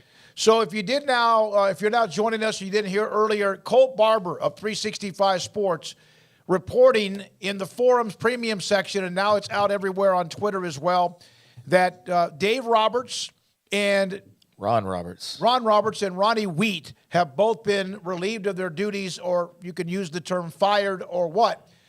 Roberts is the defensive coordinator, Wheat, secondary coach, and also special teams. Baylor special teams this year did have a lot of problems. I'm not sure exactly all of what. And again, it's the second time he's made pretty immediate changes following the 2020 year. They were 2-7. He fired Larry Fedora, Wickline, and Munoz. And now we're joined by Colt Barber, who broke the story on Ron Roberts and also Ronnie Wheat. Colt, this has apparently been kind of simmering. How surprised are you? This is kind of like Roberts who taught Aranda, and they, tell us what you know. Yeah, I mean, I know about as much as you guys know in terms of the news happening today. It really kind of caught fire this morning. And obviously, this time of year, you have an end-of-the-season meetings, even though they still have a bowl game. But you have player meetings. You have end-of-the-year meetings with staff. Obviously, we saw Kyron Drones enter the portal yesterday, and you expect, as always, that's how stuff's going to happen. But when it's a defensive coordinator that's connected to Dave Aranda the way he is, a long time, dating back many years ago to Delta State, those guys know each other. They know the ins and outs. They trust each other. And so for Dave Aranda to make a move like this is absolutely massive. And I think it just once again confirms that, at times blood is not always thicker than water, or water is thicker than blood. I think you can look at it either way, and that this is a guy that he trusted and adored and loved. I mean, from every time that you've heard him talk about, Dave Aranda talk about Ron Roberts, and for the fact that he essentially let him go, there might have been some mutuality to it, but I just think this was an opportunity for Dave Aranda to address something that he saw as an issue for one reason or another. Obviously, the performance on the field this year was not up to par, but I think that you can credit a lot of that to losing a lot of NFL guys off of the defense. And obviously, they had a lot of guys coming back and didn't perform up to what many believe is an appropriate standard, a standard that they set last year. And I think looking at this from our vantage point, there must have been something that just was not clicking, because one season does not define a coach, and we know Ron Roberts is a great football coach, great defensive mind, and it looks like Dave Aranda just decided that he needed to go in a different direction with his football program. Colt, I kind of assumed that the problems that they were having were mostly not scheme, but it was execution. It was talent. It was guys not really in the right spots. But clearly there's more going on there. But also, could this be, shifting to get somebody who maybe has inroads to the talent that Dave Aranda wants? I think that could be part of it. And no offense to Ron Roberts, I think a lot of times you want a guy leading your defense, leading one side of the ball, to be more of an X's and O's guy than like your position coaches recruit. But in this day and age, when you're battling NIL, you're battling the transfer portal, you're really battling having relationships with players. And in a place like Baylor that's going to need every advantage it can, having a defensive coordinator, for instance, that can lead not only X's and O's, but relationships. So a lot of the ways that Dave Aranda does is probably a big selling point for Baylor University, for that football program. And so I'm interested to see which direction this hire will go. Obviously, I haven't had the opportunity to wrap my head around that in the news that's coming out today. But I think that you can kind of connect the dots on some things. Obviously, like I mentioned, the performance wasn't up to snuff, and what Baylor fans even expected dating back to 2019 under Matt Rule and Phil Snow. Baylor fans have grown to see expect strong defensive performances, and they didn't get that consistently this year. There were spots, but I don't want to pin that on solely on performance, though, right? Like, I think that there's a lot to it, and I think you're right, Paul. I think that there is some aspects of saying, hey, how do we get an advantage in recruiting, and is this a move? We'll see how he addresses this hire, because proof will be in the pudding at that point, right? If he goes in the direction of someone he trusts as an X and O's guy, or if he goes and says, hey, I'm going to find the best recruiting defensive coordinator that I can find, and they'll have some money to play around with at this point. Colt, Ronnie, we didn't even get to know him really. I think he had like one media session back in the fall. Obviously was filling some kind of big shoes with Matthew Pilage, who's now a co-DC at Oregon. This one, to me, on the flip side to Roberts, this wasn't really a shock, was it to you? Yeah, I think that you saw the special teams cost Baylor a few games this year. And granted, like you said, we don't know Ronnie Wheat. Right. What we do know is that Dave Aranda knows Ronnie Wheat, right? He was a guy that was viewed when he was hired as a right-hand guy to Dave Aranda at LSU, and a very strong relationship. Obviously, someone we talk about a lot about trust with Dave Aranda. Does he trust you to teach the right way? And obviously he did that. So it's just another one of those feathers in the cap for Dave Aranda to fire someone that he has a good relationship with, that that it was hard for Dave Aranda to make that decision. And I think you point to performance on the field. It's hard to know if he was a strong recruiter or not. He was there for less than one calendar year, which is, pretty crazy to think about, but he was, and he had big shoes to fill under Matt Powledge, and maybe, you don't want to speculate too much, but maybe this is more of a special teams hire that Dave Aranda wants to address rather than a safeties position, because I think at the end of the day, Dave Aranda is going to have his fingerprints all over that defense. And if he sees something something that's going wrong on the defense, he can help address it. But looking at special teams directly, maybe he's just looking at it and saying, hey, we need someone here that's going to help us win games. And obviously, special teams cost that team more than it did help them this year. Also need to figure out maybe some of these other coaching changes. Are there others who have coached with Dave Aranda at certain places that are now out there on the market? One note about this, I know that everyone, when there's a game or a season like this, and even 2020, there are people who want blood. And it's kind of the business of fans or whatever, and even coaches. But he's now fired the two coordinators that he hired. He fired Larry Fedora. He's now fired Ron Roberts. Don't you have to also be careful at some point that you start firing all the coordinators, and if there's another season of disappointment, you look around and you're a common denominator? Yeah, and you see that so often in college football. You have coaches who may or may not have their DNA on one side of the ball, and they're hiring and firing. We saw it at Texas for how many years of a team that tried to solve problems by hiring and firing defensive and offensive coordinators. And the good news is that Dave Aranda has his DNA.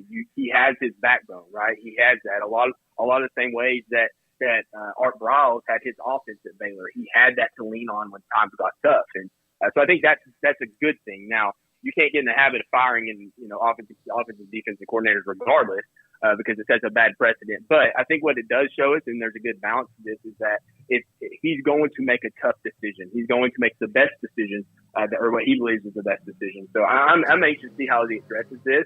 And I think even though Baylor fans might not believe this right now, his second hire offensive coordinator is still the right one, with Jeff Grimes in the direction of that offense, even though we saw some struggles this year. And I'm not saying that Ron Roberts is the wrong hire, but I think there's potential that the second hire, Dave Aranda's second hire as a head coach for his second hire as a defensive coordinator for a defensive coordinator can be better than his first one, and for a lot of different reasons. Colt, you were ahead of the curve, and it's not a surprise because you almost always are. Great job on this. You always wonder, again, that it's part of the business. You hate to see it. Ron Roberts was always a pretty go-to guy. But one thing I want to say, and I have said this, in fact, to a couple of people at Baylor, we don't get to know the assistant coaches. We don't get to know the coordinators. There's a little get-together that there might be, before the season. But this is a staff and Aranda's belief that once the season starts, and he's not the only one. There's a lot of coaches that do this. You shut it down. And I do wish there was more access during the season, because it allows us to maybe know a little bit more from their perspective what could be going on with a player, a group, or a productivity, lack of, or if it's really good.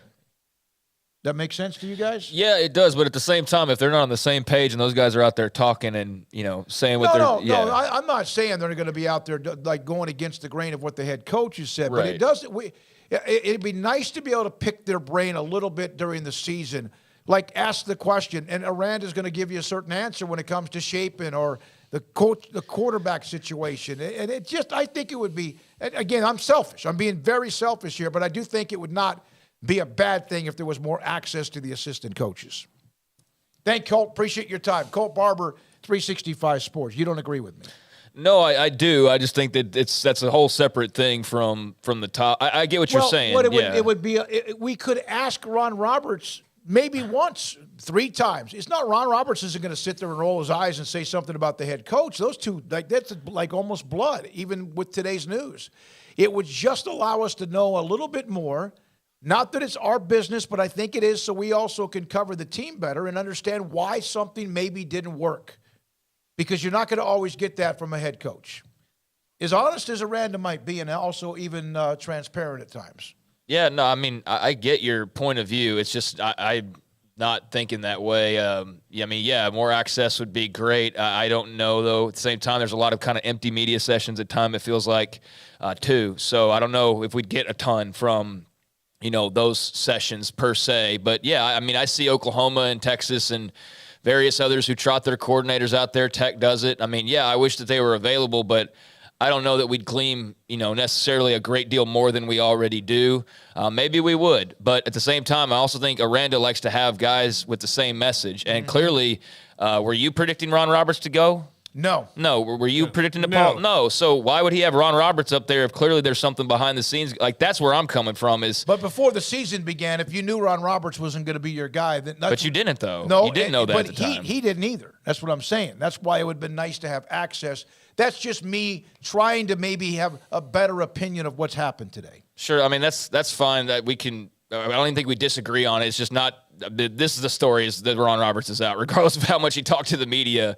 That's the story that is more pressing to me. And now where they go as far as a defensive coordinator and a safeties coach and a special teams coordinator and all that, I don't really care about interviewing the guys, but I understand your point. So 2020, when the season ended, he fired Larry Fedora, offensive coordinator, fired Wickline, the offensive line coach, and fired Munoz, the quarterbacks coach. 3.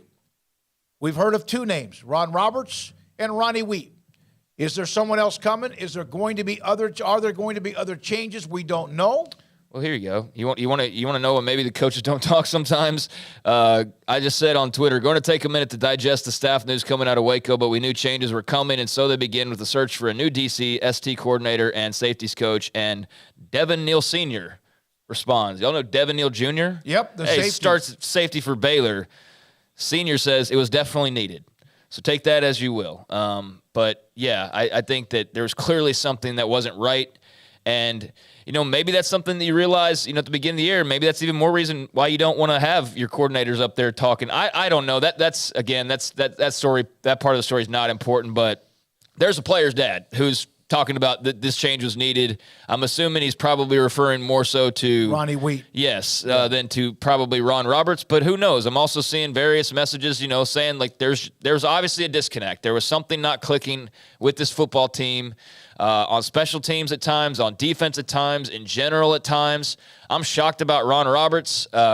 Didn't know him well, but enjoyed, what little interaction there was and enjoyed, hearing him and stuff like that. Didn't know Ronnie Wheat from a hole in the wall. I think I saw his media session, and that was like the extent of the interactions. But I am shocked about Roberts. And then again, Dave Aranda's proven that, yeah, he'll go ahead and pull the trigger when he needs to. And there was no doubt that they needed to make some moves. So he's wasting little time, and I think that's a great thing to see because they can't really afford to waste a whole lot of time. He was at LSU when Aranda was there, so that was most likely an Aranda choice. And so you can always pinpoint, okay, well, somebody else brought him in. No, Ronnie Wheat was an LSU connection with Dave Aranda. So Ronnie Wheat, safeties and special teams coach, out. Ron Roberts, defensive coordinator, is also out. And I'd also like to mention that per Mike Craven over at Dave Campbell's, I just saw him drop this, that Texas State is expected to hire G.J. Kinney as their next head football coach. So the Bobcats looking from San Marcos to San Antonio to find their new head coach. It appears that, again, according to Mike Craven at Dave Campbell's, just dropping that G.J. Kinney, UIW, Incarnate Word head coach, would be heading to Texas State. And they're about to host Furman in the FCS playoffs. One interesting note about that is that Tulsa being open where G.J. played, you would think might have been a better opportunity, but maybe the opportunity wasn't there, or G.J. wants to hang closer to where he is in San Antonio and being from Texas, although Tulsa's not very far. Texas State with Jake Spavital out. And so there is that with G.J. Kinney. Lots of news. Here we are. We'll come back. 365 Sports. The city of Woodway. I mentioned that they have this campaign, and the campaign is for children, and the campaign is for you if you want, if you have 1, 2, or how many children you might have, to have a chance for your child to write a letter to Santa. It might be a child that can't write. Maybe you write the letter or the card for him. Santa's elves have dropped off what they call a magical mailbox in the city of Woodway, just off where the pavilion is at the Arboretum, and a chance for your child to send a note, a card, to Santa Claus, and a really good chance that Santa Claus is going to write them back. This is kind of fun. This is still that innocence, that kind of the beautiful part about Christmas, belief, right?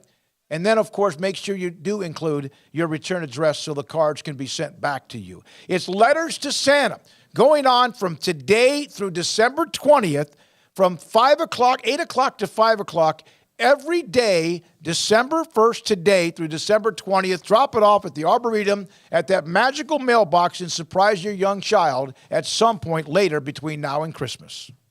The Big Finish sales event is happening now at Allen Samuels in Waco, and we're celebrating this holiday season with an incredible lineup of all new 2022 Jeep models like the Grand Cherokee L, Renegade, Gladiator, Wrangler, and the Wrangler 4xe. Jeep SUVs are known for their design and technology. The Grand Cherokee L even brings you extended seating with a third row. Hurry in, find the Jeep that fits your family. If we don't have exactly what you want, we can order it today. Wrap up some of the best deals of the year and drive home today at Allen Samuels in Waco. At Ideal MRI, we feel blessed to be part of the Waco community. We're a small family business here in Central Texas. At times like this, the cost of healthcare has never been more important. And unfortunately, significant illnesses and injuries still occur. And that's why Ideal MRI is open and here to serve you through this difficult time. So if you need an MRI, ask your doctor about Ideal MRI. You can schedule online in minutes at idealmri.com or call 833-IDEAL-MRI.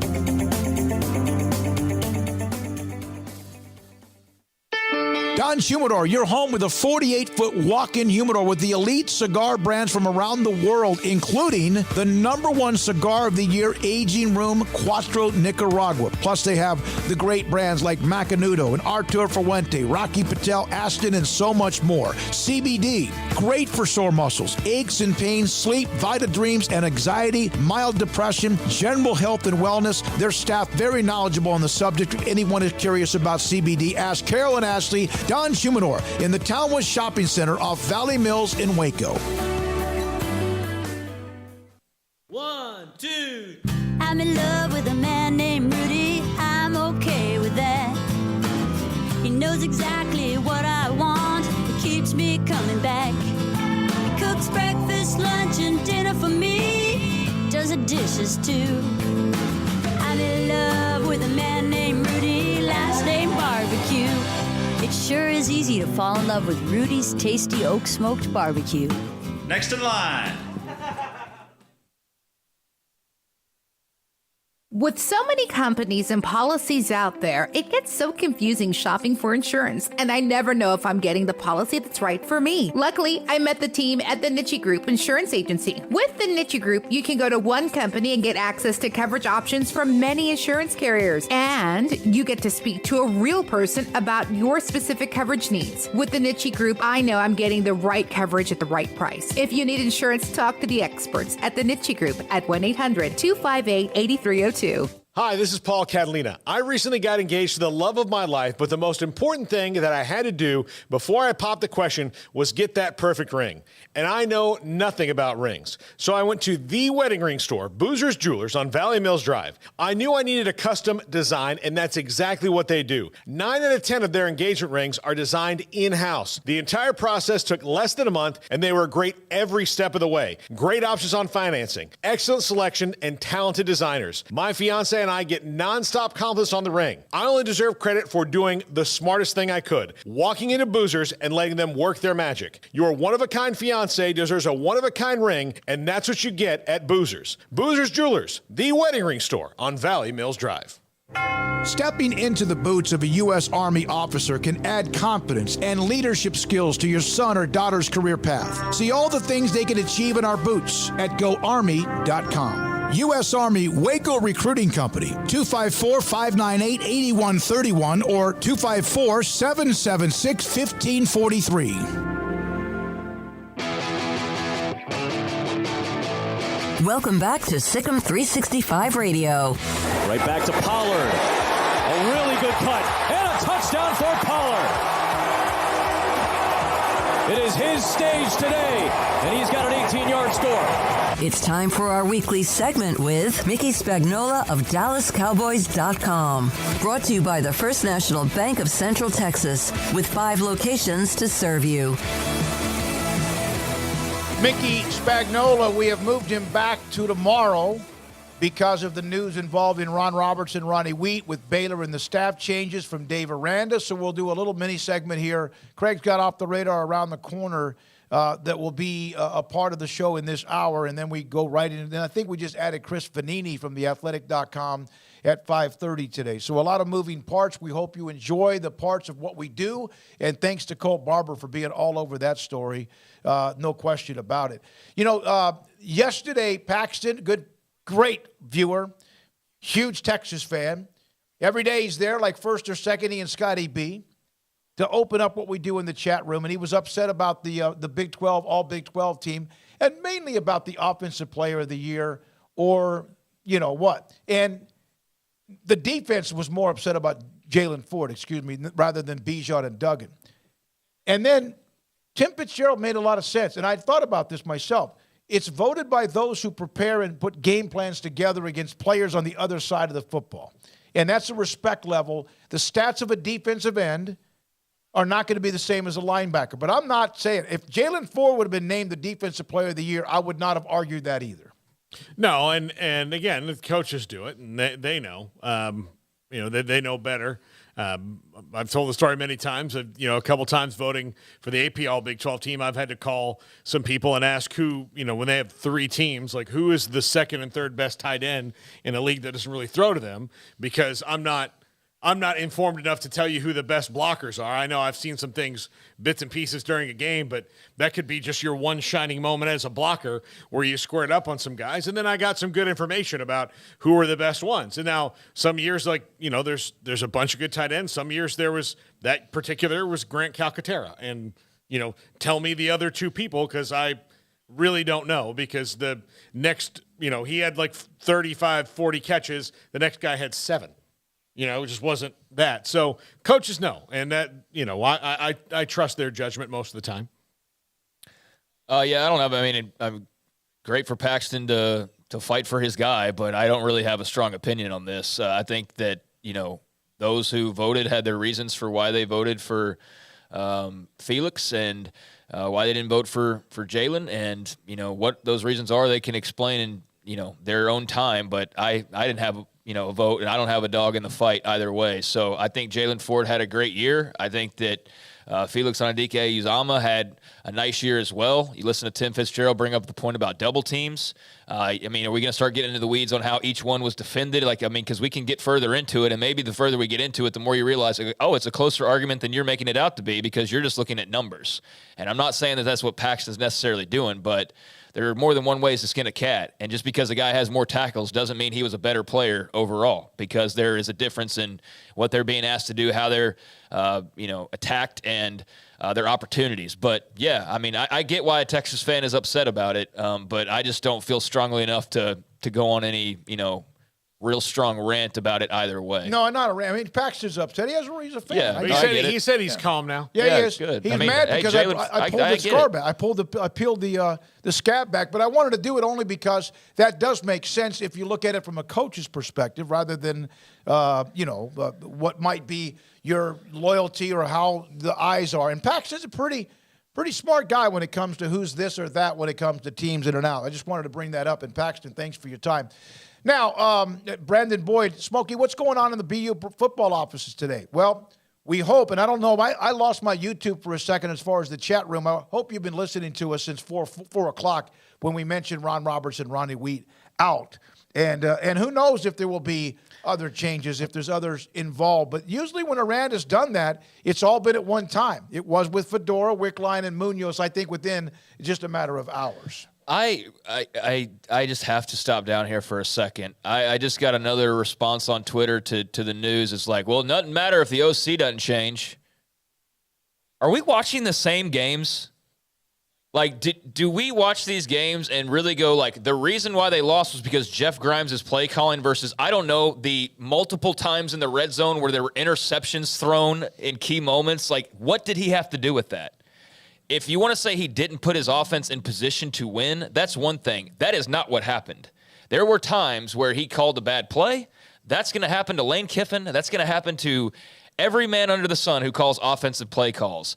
But how could you watch? Is that just the easy place to go and blame outside of Blake Shapen? Because to me, Jeff Grimes is a great coach, and I can understand maybe some like a different style, or, again, he doesn't bat 100%. But if you really go back and watch these games, this wasn't lost on bad play calls.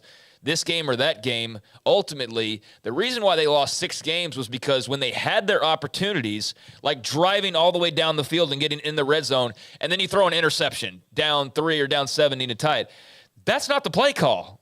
That's the execution. And I think the execution, as much as clearly there were some coaching issues as well that are now being addressed, but offensively, I feel like the issues were far more about the execution piece and the decision-making piece than they were ever about the play-calling piece. Well, and it's part of that is also like receivers. Sometimes those interceptions or incompletions happened because they didn't go get the ball. Like there was an aggression problem there too.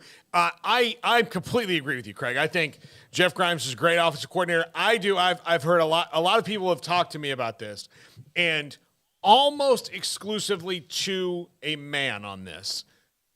When you get down to the root of it, they miss the spread. Like, it's not about that the offense works or doesn't work or the play calling, whatever. That's what they're telling themselves. But ultimately, you get to the point of you liked the old way better, which is fine. They scored a lot of points. Really old way at this point. Yeah. Like 7 years it's almost ago. a teenager at this stage. Like, can we Yeah. move along so, here? That's what you're missing. And it's not about Jeff Grimes, because last year when the offense was knocking people's you-know-what in the dirt and really powering over people, didn't have those complaints. But, when they don't have a couple of the personnel to run it the same way they did last year, particularly I think Abram Smith at running back, the running backs wound up being pretty effective, but it took them a minute to find the rotation that worked for them. And the fact that you had a game-breaking receiver you could definitely rely on in Tyquan Thornton, and it took them a long time. They didn't really have that this year. So things changed in that offense. Plus, you didn't have, maybe your best offensive lineman in Khalil Keith. Like, all said and done, he probably played the best over everybody through the games he played this year. But when he played, Yeah, and the offense got a lot better when he got back in. So all those things come into it, and a lot of it has nothing to do with play calling. That's just like what the situation is with the 11 guys who are standing out there. Yeah, I see that, and it might be one of those things where is it like 100 people feeling that way, or is it 5 people, tweeting 20 times that they want Jeff Grimes gone? But I mean, I wouldn't be surprised to see, him take a job somewhere or him stay around or whatever the case may be at this point. Certainly nobody was predicting that Ron Roberts would potentially be out. Ronnie Weed, on the other hand, I don't think is a shocker. I think that's probably the first place you would have pointed to if you were looking at where could a change take place. But, yeah, the Jeff Grimes thing, I just feel like if you go back and really watch those games, there are definitely drives that are frustrating, which every team in America has drives that are frustrating. But if you look at the opportunities that they had, ball in hand, where they were on the field to win games, tie games, what have you, they were there. Like, the opportunities were there. And to me, the biggest problem on offense for them this season was the execution over anything else. And if that doesn't change, it doesn't really matter who's calling plays. If you don't execute well or if you turn the ball over in the red zone, that's going to be problematic no matter who's calling plays for you. So, just my thoughts on that part of it. But I understand the frustrations. I do get that. It is amazing how someone last year was a genius, and now this year is someone that may have just forgotten about everything with football. Now, that doesn't matter. Coaches can, lose the edge or maybe get into a funk or maybe not know how to get away from the – but the Ron Roberts thing, and with the tweet you mentioned, that this is not just what was going on in the secondary. This was for both, is what was basically the point of what he was trying to say. Yeah, and if you want to, and I'll wrap it up with this, but if you want to criticize Jeff Grimes because the quarterback decision, you feel like it should have been somebody else, or if you want to criticize this guy should have been starting or whatever, okay, that's up for debate. I'm not going to say anybody's right or wrong and be like these people with the playoff who are like, you just wait, you just have no idea what you're talking about. No, I mean, maybe you're right. Maybe they made the wrong move. But, in terms of the play calling itself, they had opportunities to win games with this offense, and, again, they just did not execute. Well, you look at just 2 plays against TCU, and the Frogs are unbeaten, and they earned all of it. You look at the throw at the end of the half, and you look at the throw when Ben Sims would have been open, and then you're like, what a genius. They threw the ball, picked up the first down, game over. Pick last week against Texas when you were down by 4. I mean, we could go on, but we don't need to. We need to get off the radar. Also, in the 5 o'clock hour, Mike Heller He covers Wisconsin, also covers a lot of everything Wisconsin with the Packers as well. He'll join us on Luke Fickell this week. And then Chris Vannini, theathletic.com, on many things. College football, from coaching changes to the college football playoff to so much more in Paul's Top 5. And this is 365 Sports. Pickup Outfitters, 220 Lake Air Drive. Jay Errett, the owner. They have wrapped up what has been a phenomenal month for them. 25th anniversary. Now, he hasn't owned the business for nearly that long. But what he's done is take that business that was good and made it like everyone's very aware of what they do, including the accessories from bumpers to grill guards to bump steps to more. If you want something added or replaced on your truck or your SUV or whatever vehicle you drive, and you're looking for something that will either make a splash or just get the job done, that's your place.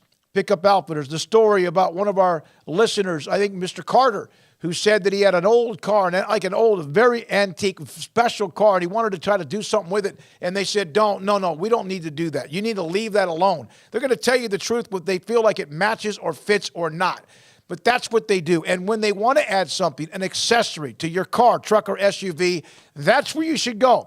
They had an incredible 25th anniversary sale, and they're not going to stop now. They continue. Great Christmas gift ideas as well. CreateACommotion.com. Pickup Outfitters, 220 Lake Air Drive in Waco. Hi, I'm Mark Stewart with Bird Culligan Ford. It's that time of year. It's football season. And BK Ford is a proud supporter of the best high school football teams in Texas, right here in Central Texas. BK Ford is proud to sell the #1 truck in Texas, the F-Series truck, led by our leading rusher, the F-150, 45 years in a row. Lock in your best price and rate today by custom ordering your new F-150 at BK Ford. Simple, easy, trusted. Experience better at Bird Culligan Ford.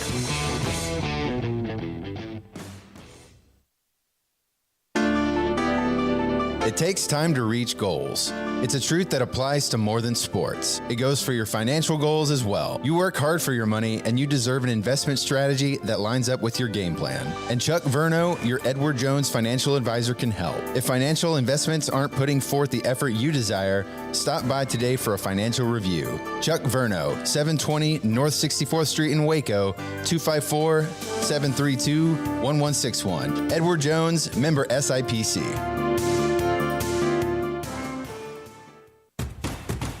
Hey, this is Bryce Petty, former starting quarterback and two-time Big 12 champion, and I know firsthand the importance of being in top shape both on and off the field. So listen up, men. If you're feeling beat down day in and day out and looking for that high-performance edge that separates the men from the boys, then look no further than the Petty Clinic Low T in Waco. Petty Clinic is a comprehensive men's healthcare clinic with an atmosphere catering to men. Board-certified Dr. Kent Petty has a special interest in offering the highest quality medical care to men of all ages. Some of the services offered include screening and treatment for low testosterone or thyroid, infertility, high blood pressure, diabetes, high cholesterol, sleep apnea, while offering comprehensive wellness exams and complete men's health lab panels. High performance men, remember, it's not just a Petty thing. This is Bryce Petty, encouraging you to reach out and Google search Petty Clinic Low T or go to pettycliniclowt.com and get your complimentary lab screening today. Do you or your kids get nervous about going to the dentist? Stonewood Dental, Dr. Steve Childress, he can help. I've spent a career taking care of patients who as children had bad experiences, and now they're adults that hate going to the dentist. If I get a kid at 3 years old and they come every 6 months and it's a happy experience, it's normal for them. Now they have an accident at 6 or 7 or 8 at school. Now they have a broken tooth or a trauma, and they have to come here. They're used to lights, they're used to the water in their mouth, they're used to experience, they already trust us. It's amazing what we can do with that kid without it being a negative thing. But if I see a 6 or 7 or 8 year old that's never been to the dentist, and now they have a trauma or an unfortunate unexpected toothache, it's harder to do that for that kid and it not be somewhat of a negative experience. So bottom line is I try to teach kids and adults and teenagers and everybody the way I'd want my family treated, which is where it's a necessary part of life. You just take care of it. It doesn't have to be that big a deal. Learn more, stonewood-dental.com. It was broad daylight. I stepped into a gas station for 5 minutes to grab a snack, and just like that, my car was broken into. They made out like a bandit. My laptop, my phone, everything. I called my agent to see what could be done, and he restored my faith in humanity. My claim was processed so quickly, and I was able to recover my losses. Stop by and see our agents at one of our 3 McLennan County locations. Coverage and discounts are subject to qualifications and policy terms and may vary by situation. Let Camille Johnson Realtors guide you seamlessly through the process of buying your dream home or selling your current one. Commercial, farm and ranch, or residential, Camille Johnson Realtors can smoothly and successfully lead you through any transaction. With a team of 28 experienced agents who are excited about serving you, Camille Johnson Realtors services the entire greater Waco area. If you're in the market to buy or sell, contact Camille Johnson Realtors, 104 Midway Center in Woodway, or find them online at www.camillejohnson.com. Camille Johnson Realtors, elegant, charming, warm. Welcome home.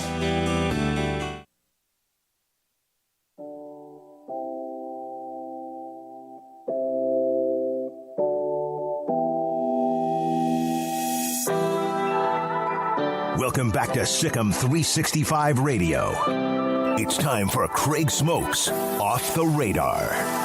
Brought to you by Pickup Outfitters. Since 1997, we've been outfitting trucks, SUVs, and vans at 220 Lake Air Drive or createacommotion.com.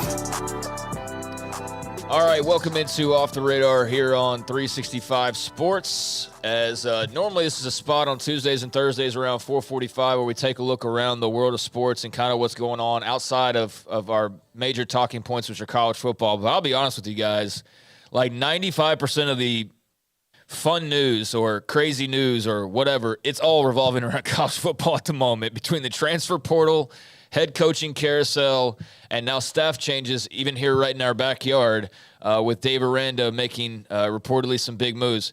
It's all college football season right now, so it's kind of hard to even do anything without touching on college football, but there are a couple of notes that we can get to, and I know we got a big final hour coming up, so we can keep this short as necessary if we need to. But how about we start off with the saddest news? I guess first things first, a legend in the game of baseball, 2-time Cy Young winner, Gaylord Perry, Hall of Famer, passed away today at age 84. Natural causes occurred about 5 a.m. today out at his home in Gaffney, South Carolina. Spent 22 years in the bigs, pitched over 5,300 innings, played for 8 different teams from 62 to 83, so quite the lengthy career. That all started with the San Francisco Giants. And that was kind of a good team he was on, that Giants team that he started off with. Willie McCovey, Juan Marichal, Orlando Cepeda, Willie Mays, all members of that Giants team that he debuted with. Went to the All-Star Game 5 times, inducted the Hall of Fame in 91, won Cy Youngs in 72 with Cleveland and 78 with San Diego. First pitcher ever to win the award in both leagues. I mean, the man's resume is a mile long, and that was just a taste of it. But a legend in the game of baseball passing away today due to natural causes. And the pioneer of the spitball. Yeah. Maybe what he's most famous for. Yeah. Yes, thank you for mentioning that. All that other stuff, but pioneer of the spitball. You're absolutely right. His brother Jim was a pretty good pitcher, and Gaylord Perry was a personality. You don't see a lot. I guess you do see some of those now, the younger players. Most of those are hitters, some pitchers.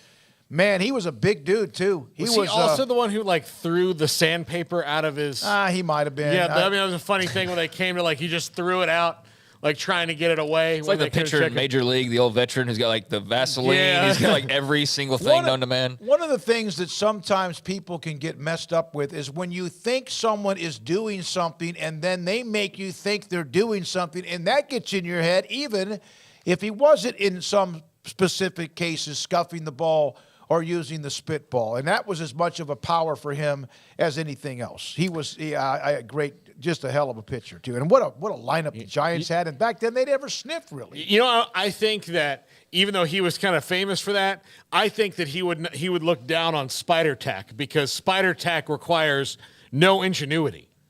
It's just... you put sticky stuff on your fingers and the ball doesn't, That's why you see now it's almost awkward. The umpires are rubbing guys' hands. Remember, the one pitcher got thrown out. It was the guy who used to pitch for the Giants, won a World Series. I can't think of his name right now. But he wrote a book that he chewed slippery elm bark to build up his saliva, eventually stopped throwing the pitch in 1968 after baseball ruled pitchers could no longer touch their fingers to their mouths before touching the baseball. Well, he was a legend in many different ways. Obviously, some great career marks and obviously some incredible ingenuity that we're still talking about today, and players are still learning from in so many ways. But yes, Gaylord Perry passing away today. Also, college football TV ratings from last weekend are finally out and all official. And no surprise here. We already knew it was going to be a monster number. But every Thursday, and I guess now we won't be able to do it as much, but best believe this will be, we might turn this into like a recurring segment next year, like the ratings thing, because I do think, especially with the shifting landscape, it is interesting to keep bringing up. But here we are, week 13, the final results now in, and as was initially reported, had to wait on a lot of the other ratings, but huge number for Ohio State and Michigan and the Wolverines. Big win to get them into the Big Ten championship game and secure a spot in the playoff. Fox Noon slot got them 17.14 million viewers, over 11 million more viewers than the next best game. 11 million on its own would be enough for most weeks to have the highest number, period. But this one's just the difference between first and second place. Absolutely massive number for the Buckeyes and the Wolverines. So, yeah, 17.1 million for them. Florida State, the second highest rated game. That was a Friday night contest on ABC because of a holiday weekend and whatnot. 6.71 million viewers for Florida, and Florida State had 7.1 million viewers as one point in time most watched game, according to Sports Media Watch, between those two in over a decade, or in exactly a decade, since 2012, when they drew 8.5 million. This was the highest mark since then. Fell a couple million short of that, but still progress compared to the last 10 years. Yes, this is the time that both of them are actually fairly decent at the same time. I know that Florida finished at 6-6, but the quarterback battle in this one in the game was intriguing on the surface of Jordan Travis and Anthony Richardson. Tune in for that alone. Plus, the stadium is actually sold out. One half of the fan base isn't mad because their team is really terrible. So yeah, it felt almost like old times, although there was nothing on the line but bragging rights. We didn't even ask you about this at all this week. Yeah. So how do you feel? Because he's becoming, you're getting to be an elitist again. Florida State, they beat Florida. And by the way, I didn't put this on our pick'ems because I didn't think anybody would pick Florida. Yeah. I think rivalry week, it makes it easy to put a lot of just the go-to games. But then again, there were some like Florida State where I'm like, we're all just going to pick the same team. So I tried to find some that maybe we diverged on, but I might just need to put that up there just because next time around. A&M LSU was the same thing. Well, and look, I think that next year it'll be, depending on what happens to quarterback at Florida, if Anthony Richardson comes back, then I think the game will be probably about the same because I think Florida's going to get better in year 2 under Billy Napier. So I thought the game was really great. I did. I think that I think the officials turned it into a ref show a little bit too late, but, that happens. And it wound up working out for the good guys, and at least in my opinion. But, yeah, it's great, and I think you look at what Mike Norvell has done in building that program back up, and they're on the rise right now. He's going to be able to do some things there. It puts a lot of people at ease. Are you getting goosebumps? He's getting like you with Matt Rule. So I am. He's got wins. I wanted Mike Norvell when they hired him, and then when they lost to Jack State, I wasn't sold, man. I was starting to ask some questions, but he's calm those questions for me, and I'm just an average viewer compared to the FSU faithful. Notre Dame USC, third highest rated, just a shade under at 668. Now, both those games were on the same, That's a good number, yeah. Yeah, and they were on opposite of each other. So you had they were on both on ABC. Notre Dame and USC was on ABC Saturday night. That Florida State game was on the Friday night. So back-to-back nights, huge numbers for the ABC side of things. 668 for Notre Dame USC, 627 for the Iron Bowl. Auburn and Alabama, despite the fact that, obviously this wasn't the typical matchup between these two, with Auburn in the midst of a coaching change. Iowa State TCU, 4.34 million viewers. Mm-hmm. So clearly a lot of people. A lot of excitement with what's going on with TCU. And I bet a bunch of people wanting them to lose watched them to keep up with what was going on. Of course, that was easily why that number was why it was. It wasn't because Iowa State or TCU have massive fan bases that were all, tuned into this. That definitely had to do with the rest of the country wanting to see TCU lose. LSU A&M 392 NC State, North Carolina, 361. Oregon State, Civil War, 356. And then Arkansas, Missouri, and UCLA Cal also getting above the 3 million mark. So very healthy weekend of viewership. And then Baylor, Texas was a borderline top 10 game, 2.69 million for the Texas win down in Austin. Was the World Cup going on Friday? When did the United States play on Friday? I don't even remember. I'm not locked into that like many others are. Because I saw that, and there might be, maybe it was before that game started. Well, I don't think it had any effect because that's 2.69 for a game. That's my point is I think there might have been a little bit of distraction. That's a good number no matter what. Yeah, there were Friday at 11 o'clock. Several others that had 2 million above. I think it had to have been, and I don't know for sure, but probably the biggest weekend in terms of 2+ million viewers for games, and like 15 of them had 2+ million or more. So big weekend, but yeah, definitely Michigan and Ohio State with a massive number of 17 million. And I'll leave it here.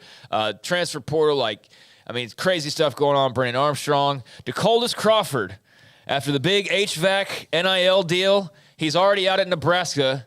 I don't know what's going on already in this rule era. No, I'm just kidding. But DeColdis Crawford is in the transfer portal just after, less than a year from getting the coolest NIL deal. Where's he from? The coldest NIL deal possible. Where's DeColdis from? I know, but go ahead and tell me. me. North Pole.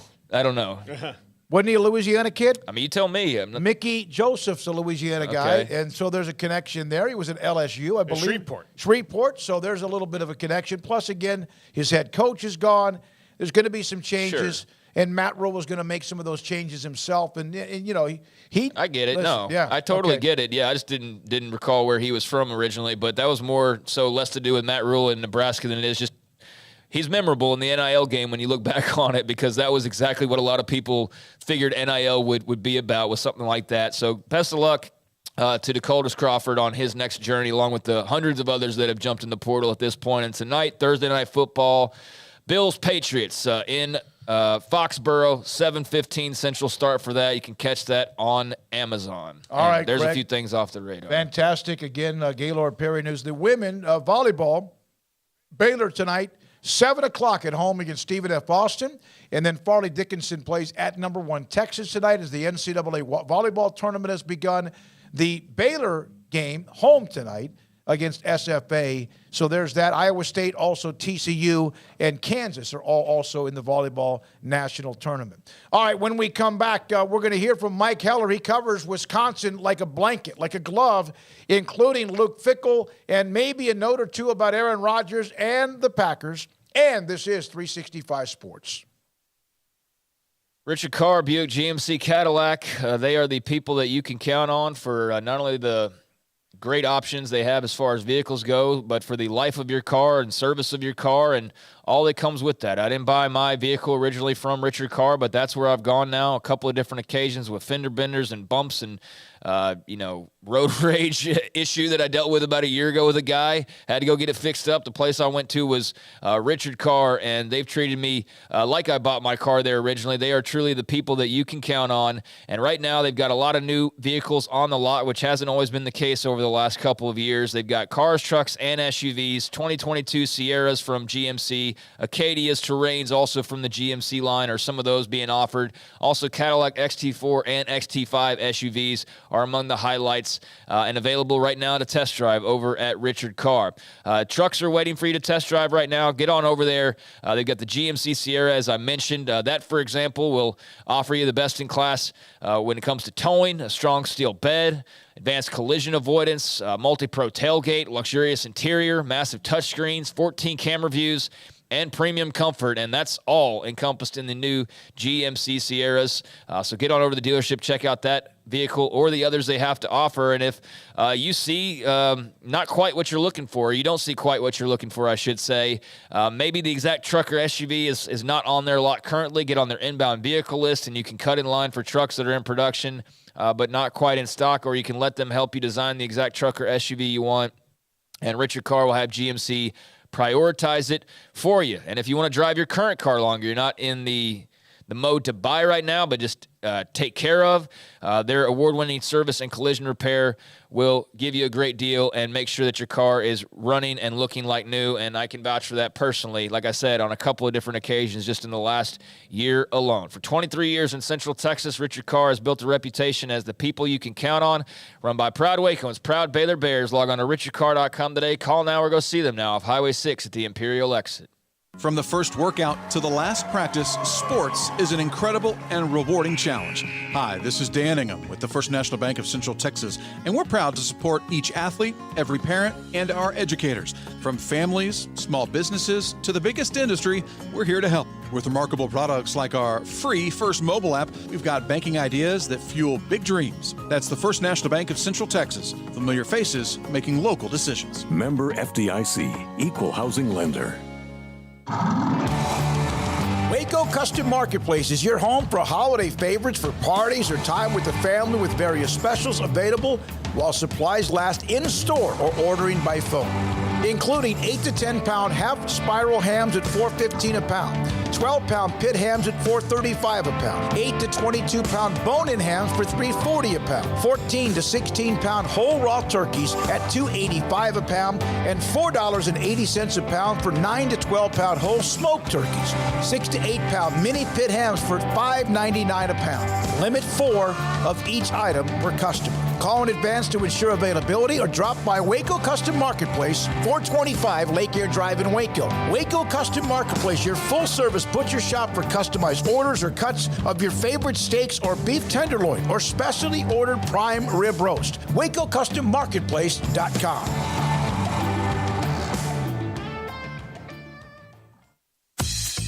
Baylor Scott & White, Southwest Sports Medicine and Orthopedics, the team physicians for Baylor Athletics, diagnosing and treating all sports-related injuries, including concussions. These specialists also provide orthopedic services for athletes and non-athletes alike, whether it's knee or shoulder pain, hand or wrist injuries, orthopedic spine care, and even an arthritis and total joint clinic. Trust the doctors Baylor Athletics trusts. Baylor Scott & White, Southwest Sports Medicine and Orthopedics wants to get you back in the game.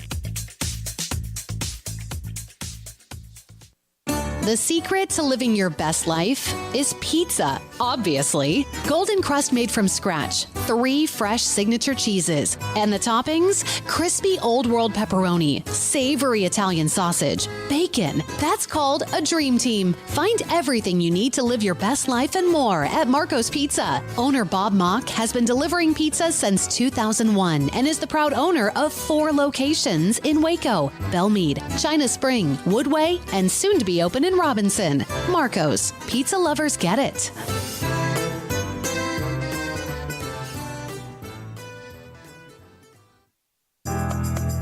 Riverbend Liquor and Wine, Lakeshore Drive and North 19th Street, right behind the bank, is a hidden gem in Waco. If you're a fan of bourbon, especially local Texas bourbons, that's where you gotta go. Balcones, TX, Devil's River, whatever it is, they've got it. Riverbend Liquor and Wine, plus the best selection of craft beers in Waco, seasonally churned out throughout the year, whether it's spring, summer, fall, or winter. Riverbend Liquor and Wine, best selection of craft beers, a speedy drive-through window, and excellent customer service. Find out more on Instagram or just go by and see them. Lakeshore Drive at North 19th Street behind the bank. With so many companies and policies out there, it gets so confusing shopping for insurance, and I never know if I'm getting the policy that's right for me. Luckily, I met the team at the Niche Group Insurance Agency. With the Niche Group, you can go to one company and get access to coverage options from many insurance carriers, and you get to speak to a real person about your specific coverage needs. With the Niche Group, I know I'm getting the right coverage at the right price. If you need insurance, talk to the experts at the Niche Group at 1-800-258-8302. In the market for a quality metal building? Since 1943, Pioneer Steel and Pipe has helped Central Texas residential and commercial customers with metal building design, panel options, building components, and trim options. Pioneer Steel and Pipe's residential line is energy efficient, offers low maintenance, reduces insurance payments, is impact resistant, and carries up to a 45-year limited warranty. In addition, they can also help you find a metal building contractor for your project. Pioneer Steel and Pipe with locations in Waco and Bryan and at pioneersboys.com.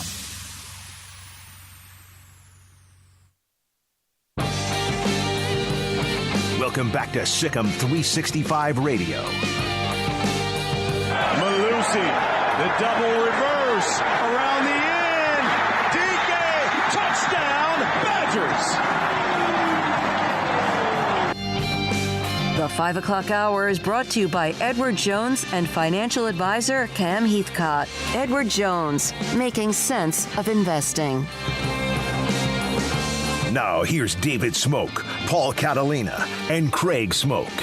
Mike Heller covers the state of Wisconsin like a blanket, like snow maybe during the winter time. Radio host the Mike Heller Show, 97.3 The Game in Milwaukee, Fox Sports 1070 in Madison, and he joins us on 365 Sports with Craig, Paul, and I'm David Smoak. Mike, thank you very much. I know it's been a busy week in Wisconsin with Luke Fickell. Your thoughts about how this seemed to change from Jim Leonard, that everyone thought was probably the one, to then Luke Fickell, and your thoughts and what's the reaction been? Yeah, I think if we look at this with the obviously the perspective of hindsight, I think that what we probably learned is that it was Luke Fickell's job to say yes to, and if he didn't say yes, I think Jim Leonard was absolutely going to be the next full-time head coach. But Luke Fickell said yes. And I think Chris McIntosh, who's the athletic director at Wisconsin, did a really good job of vetting all of the processes, but also keeping it close to the vest. He did not share information. None of this leaked out. There were no rumors or rumblings of when somebody would have interviewed. I think he vetted Dave Aranda at Baylor, who's a former Wisconsin assistant. And I think he went through Luke Fickell. I think he went through from Kansas, Lance Leipold, the former Wisconsin Whitewater head coach. I think those were the guys. But I think it was going to be Fickell or it was going to be Jim Leonard. Mike, this is clearly like a big move that has a lot to do with realignment and what's going to be going on. Did they feel that maybe Jim Leonard doesn't give them that juice? Because, again, everybody seems to love him, but just not as much as they maybe need Luke Fickell. Yeah, I think that I think Jim's lack of college football head coaching experience. Listen, I think 5 years ago, the same scenario plays itself out. Jim Leonard gets the job. I think right now, with the incredible volatility and the changing landscape of college football, I don't know if the success of your football program has ever been more important than it is right now and over the next number of years. So I think that Jim Leonard would have been a great choice. He's in the family. But I think that Luke Fickell's track record at Cincinnati made this decision for Chris McIntosh easy. I'm not certain it's the right one overall. We're going to find that out over the course of time. But I think they felt it was the right decision, and that's why they went this direction. Mike, I watched a lot of that opening press conference, and they had, I know, the Q&A and all of that. It seemed like there was already some pretty good chemistry working with Fickell and the AD and the history there. Obviously, it's all rosy right now, but looking at ahead and what the challenge is, what were kind of your initial impressions and hearing him talk about the job, and what are the things that you feel like are on the forefront of the to-do list once he gets his bearings? Well, I think that for Wisconsin, you have to look at some big picture stuff first. Now, they did a 7-year contract that's going to pay Luke Fickell about $7.8 million per year, which would put that fifth, maybe sixth in the Big Ten of the 14 teams in the league.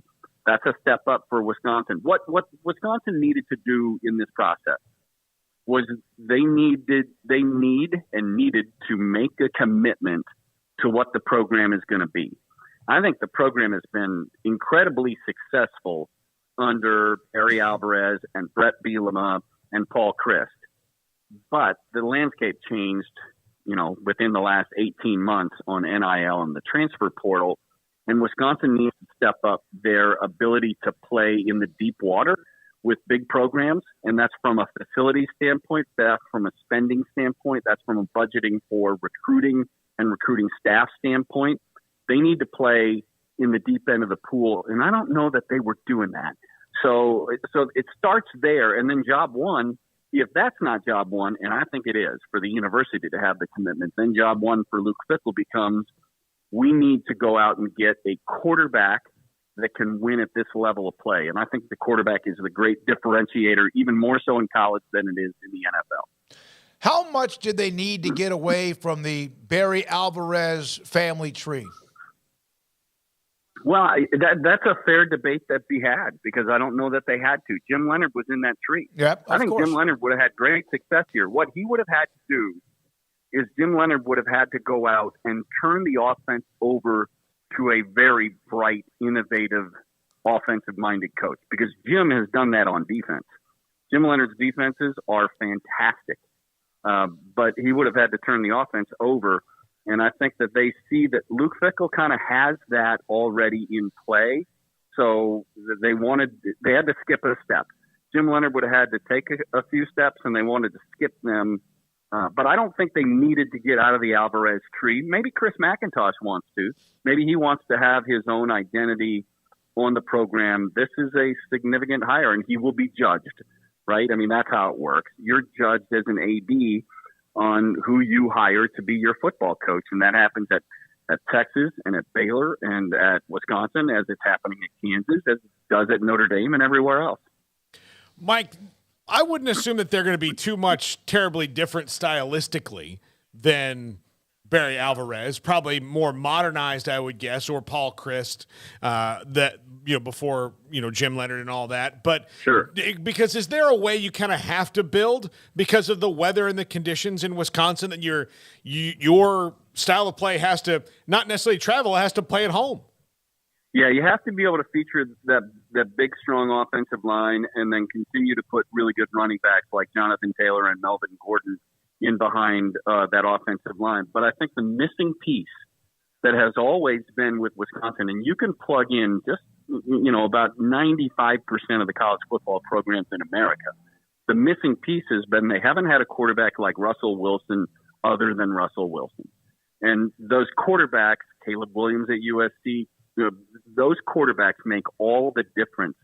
And Wisconsin needs a quarterback that can threaten you with his legs as well as his arms. But like I said, you can plug in that statement for any college football program in America. Wisconsin has not done a good enough job at the quarterback position. They graduate offensive linemen to the NFL every year, and the running backs are awfully good, with Melvin Gordon and Jonathan Taylor being the last two examples going to the NFL. Braylon Allen is a really good running back. I don't know if he'll be here next year. It's those things. You don't have to change the style, but you better threaten people with the way you perform on offense. And from the quarterback position, they haven't done that. What's been kind of the general reaction from the Badgers fan base? Shock initially, and then it's a 50-50 split on the Leonard to Luke Fickell crowd. I think if I would have said to our fan base a week ago, Jim Leonard's not going to get this job, I think 80% of them would have been up in arms. But then if I would have followed up and said Luke Fickell is the head coach, then I think we got what we got. I think it was, oh my gosh, really? And I think one of the big question marks, and I've raised this on my show, is can Luke Fickell translate what he did in the American Conference, the AAC?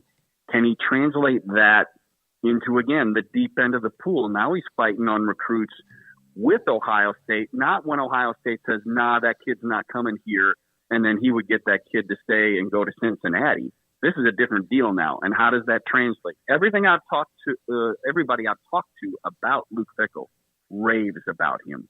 So I think that this has real legs to it and a real chance to get running. Mike, if you don't mind an NFL question, obviously with the Packers having the year that they're having, and it does seem like it's in a free fall despite the win against the Cowboys.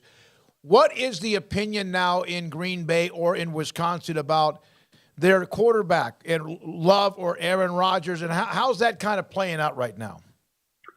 So I think I've said this probably to you guys before, but Aaron Rodgers, the quarterback, is revered here. Oh yeah. Aaron Rodgers, the person, has never connected here. I mean, people get it. They understand how great, and I think he's about the best quarterback I've ever seen do his work in the regular season. But he has never identified with the Wisconsin fan base. So when he falters a little bit, people are looking for next. Jordan Love, in the work he did Sunday night in the fourth quarter at Philadelphia, raised eyebrows because it's the first time we've seen him play at a level where people go, oh, wait, we could go next. But Rodgers re-signed that deal last year. He's due. He's got $59 million coming to him guaranteed on April 1st if he doesn't retire. So why would you? Who's going to get him to retire with $59 million waiting for him, in the spring? So I think that the view on the Packers is that maybe you got something in Jordan Love. First time we've seen that. And I also think we're going to see more in Jordan Love because if the Packers get mathematically eliminated, I think Rodgers will get shut down. And then you get to see Jordan Love and see how this plays forward. I saw Love. Paul, you and I were texting, and I was very impressed with him. Again, we've seen him before, but he looked like he was composed. He's got a gun and looked like he handled it well considering what was going on at the time with a team that is struggling. Mike, I know it's been a crazy busy week. Thank you for putting up with me, and thanks for being a part of tonight with our show. Thank you. All good. Happy to do it, boys. Absolutely. That's, again, Mike Heller. He's on with Milwaukee and Madison, throughout Wisconsin. Hell of a talk show host. Appreciate his time on the Luke Fickell Hire at Wisconsin and more. All right, Chris Vannini writes for theathletic.com. We're going to get back to that college football change, the playoffs with the Rose Bowl, finally kind of saying, okay, we'll be a part of this. So we'll get into that with him and much more on a day when Baylor head coach Dave Aranda has fired defensive coordinator Ron Roberts and also safeties and special teams coach Ronnie Wheat. And will there be more? We're not saying that to try to tease you because we don't know, but the last time you had 3 coaches who went out the door. This is 365 Sports. Marco's Pizza. They have that saying that pizza lovers get it. And let me tell you something. I was at an event today, and I was at a lunch today. It was a meeting today where they had Marco's Pizza, and it was delicious. We have it here in the studio a little bit, and when we do, it's not there very long. Sometimes if there's some pieces left, then guys take it home. That's great. I try to get that for whoever's hungry at the time and also later on in the evening. They have pizza bowls, they have wings, they have salads, they have, of course, the soft drinks, what you need. But what they have is great pizza. And you can go to Marcos.com. I usually put up the website, Marcos.com, and there's all sorts of different promotions where you can go online and type in whatever the code word is. Like Pepperoni Magnifica is PepMag, and you can order it like that. And there are discounts and specials for 1 or 2 or 3 topping. There's the cauliflower crust pizza. There's also an app, if you don't have that in your phone already, where you could download the app and then get a little bit off that first order that you place through the app. Bob Mock, the owner, 5 locations here in Waco, Texas, from Woodway and Hewitt to Robinson to Belmead and China Spring. Wherever there's a Marcos near you, you can order online, Marcos.com, or, of course, pick it up, and you can have them delivered as well. The bottom line, Marcos Pizza. Pizza lovers get it. Genco's Black Friday Cyber Monday auto loan special is here. Apply for your auto loan online and receive a 0.15% loan discount. Plus, every auto loan gets 90 days with no payments. Then have a chance to win 90 more days with no payments. Black Friday Cyber Monday only at Genco. This special runs till December 2nd. Every online application gets an additional discount plus 90 days no payments. Only at Genco. Subject to credit approval, membership eligibility, and loan policies. For more information, go to gencofcu.org, member NCUA. Hey, this is Bryce Petty, former starting quarterback and 2-time Big 12 champion. And I know firsthand the importance of being in top shape both on and off the field. So listen up, men. If you're feeling beat down day in and day out and looking for that high-performance edge that separates the men from the boys, then look no further than the Petty Clinic Low T in Waco. Petty Clinic is a comprehensive men's healthcare clinic with an atmosphere catering to men. Board-certified Dr. Kent Petty has a special interest in offering the highest quality medical care to men of all ages. Some of the services offered include screening and treatment for low testosterone or thyroid, infertility, high blood pressure, diabetes, high cholesterol, sleep apnea, while offering comprehensive wellness exams and complete men's health lab panels. High performance men, remember, it's not just a Petty thing. This is Bryce Petty, encouraging you to reach out and Google search Petty Clinic Low T or go to pettycliniclowt.com and get your complimentary lab screening today. This holiday season, shop the great selection of new cars and trucks at Allen Samuels in Waco. During the Big Finish sales event, get amazing deals on new 2022 Ram trucks. Designed to be durable, functional, and stylish, Ram trucks give you that first-class feel with luxurious leather trim seating options, exceptional legroom, and storage. If we don't have exactly what you want in stock, we can build the custom truck of your dreams and order it today. Hurry in, wrap up some of the best deals of the year on Ram trucks at Allen Samuels in Waco. Three Nations Brewing Company has 16 different beers on draft with a new beer every Friday. It also offers 2 air-conditioned tap rooms, a large indoor beer hall, a second-floor mezzanine offering a great overview of the brewing company and equipment and patio where you can relax under the shade. Plus, you can now experience the new Three Nations Beer Garden Grill on our shaded patio. Grab a cold beer and enjoy a bite from our freshly prepared and delicious menu. Street tacos, quesadillas, freshly cooked burgers and dogs, and veggie burgers too. Nachos and so much more, all prepared and cooked on site. So come visit the award-winning Three Nations Brewing Company on East Vandergrift off I-35 in Carrollton.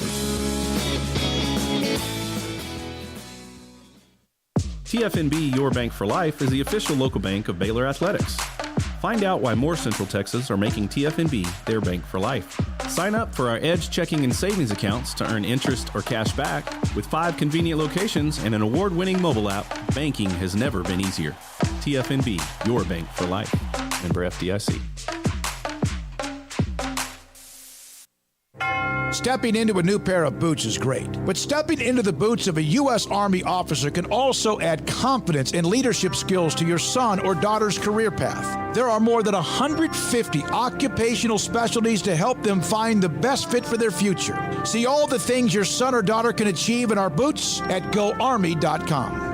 U.S. Army Waco Recruiting Company, 254-598-8131 or 254-776-1543. Welcome back to Sikkim 365 Radio. Are you a Sikkim 365 superfan? Then try out our premium subscriptions at Sikkim365.com. Chris Vannini, theathletic.com, does an incredible job of covering college football. Earlier today, we had Max Olson on. There's so much going on, including the breaking news with Baylor, with Ron Roberts out, defensive coordinator Ronnie Wheat, safeties and special teams coach out as well. Chris, I mean, it seemed like it was a time when you had the transfer portal, you had NIL, you had this. Now there's coaching changes, transfer portal, conference championship games, college football expansion. How much more can we get? This is kind of fun in a lot of ways. Well, it all keeps getting kind of squashed into a shorter period of time. Coaching changes, coaching searches used to take 2 months. They used to get fired after their bowl game. Like that's what it used to be like. And then you had the winter dead period put into place, and then you wanted to get your coach in by the end of the year.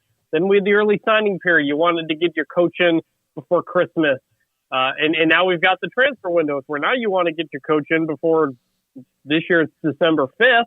And that means stuff that's all happening during conference championship week. It's all happening so quickly and in such a short period of time because the calendar of college sports makes no sense if you compare it to any other professional sport out there. It's just the way the sport has kind of been built. Chris, do you see that as an area where, as all these changes are occurring, that's something that they work on trying to, spread out a little bit more, if at all possible? Well, they should. They're not. I mean, things just keep moving up quicker and quicker. It's not going to, because now the transfer portal is like the biggest thing. And so and kids rightfully are going to want to be able to leave as soon as the season ends. So now you've kind of got that happening. And it's never made any sense. A lot of these schools, they're hiring the highest paid person in their state. And they're making these decisions based on a few weeks of interviews and information. Like, no normal business would operate like this. But that's just sports is. It's not a normal business. Chris, you write a lot of columns about, when a coach gets fired, who the best replacements are. They're really excellent. It looks at, trying to piece that together, which is hard to do, knowing who's available and all that. But do you feel like even more pressure, like I better get this out quickly because I don't know how fast or slow this search could go? Yes, especially this year, because we knew that a lot of these schools we're going to try to hire by the end of the week. Texas State probably has their coach by today or tomorrow, and they fired their coach on Sunday. So that's just kind of, you got to get these things turned around quickly. You got to talk to people who have kind of been around it and the names that they believe are in the mix or could be in the mix. And you know, a lot of it's not just throwing on names. It's trying to find fits. Like I don't write just, hey, here's 10 guys who might work here. It's, let's look at the job. What do they pay? What are the facilities like? What have they hired in the past? What is the athletic director's background? What are the things that will factor into how this search plays out? And then here are the names that fit in that. So that takes research and talking to people and stuff like that. And I try to make that stand out more than your typical just thrown together candidates list. Chris, I've seen some back and forth with some of the columns or stories written about the Rose Bowl finally saying, okay, we understand, and the college football playoff expanding. What are your thoughts about the first round, and do you feel like that the playoff should also include campus sites more friendly to the fans or students in the second round as well?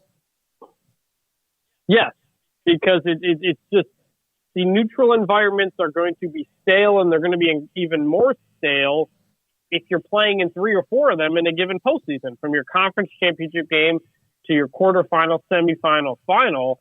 That's a lot of travel for fans. That's very difficult, and it's just not as fun. It's more fun when we do these things on campus. And it's interesting that, you know, we had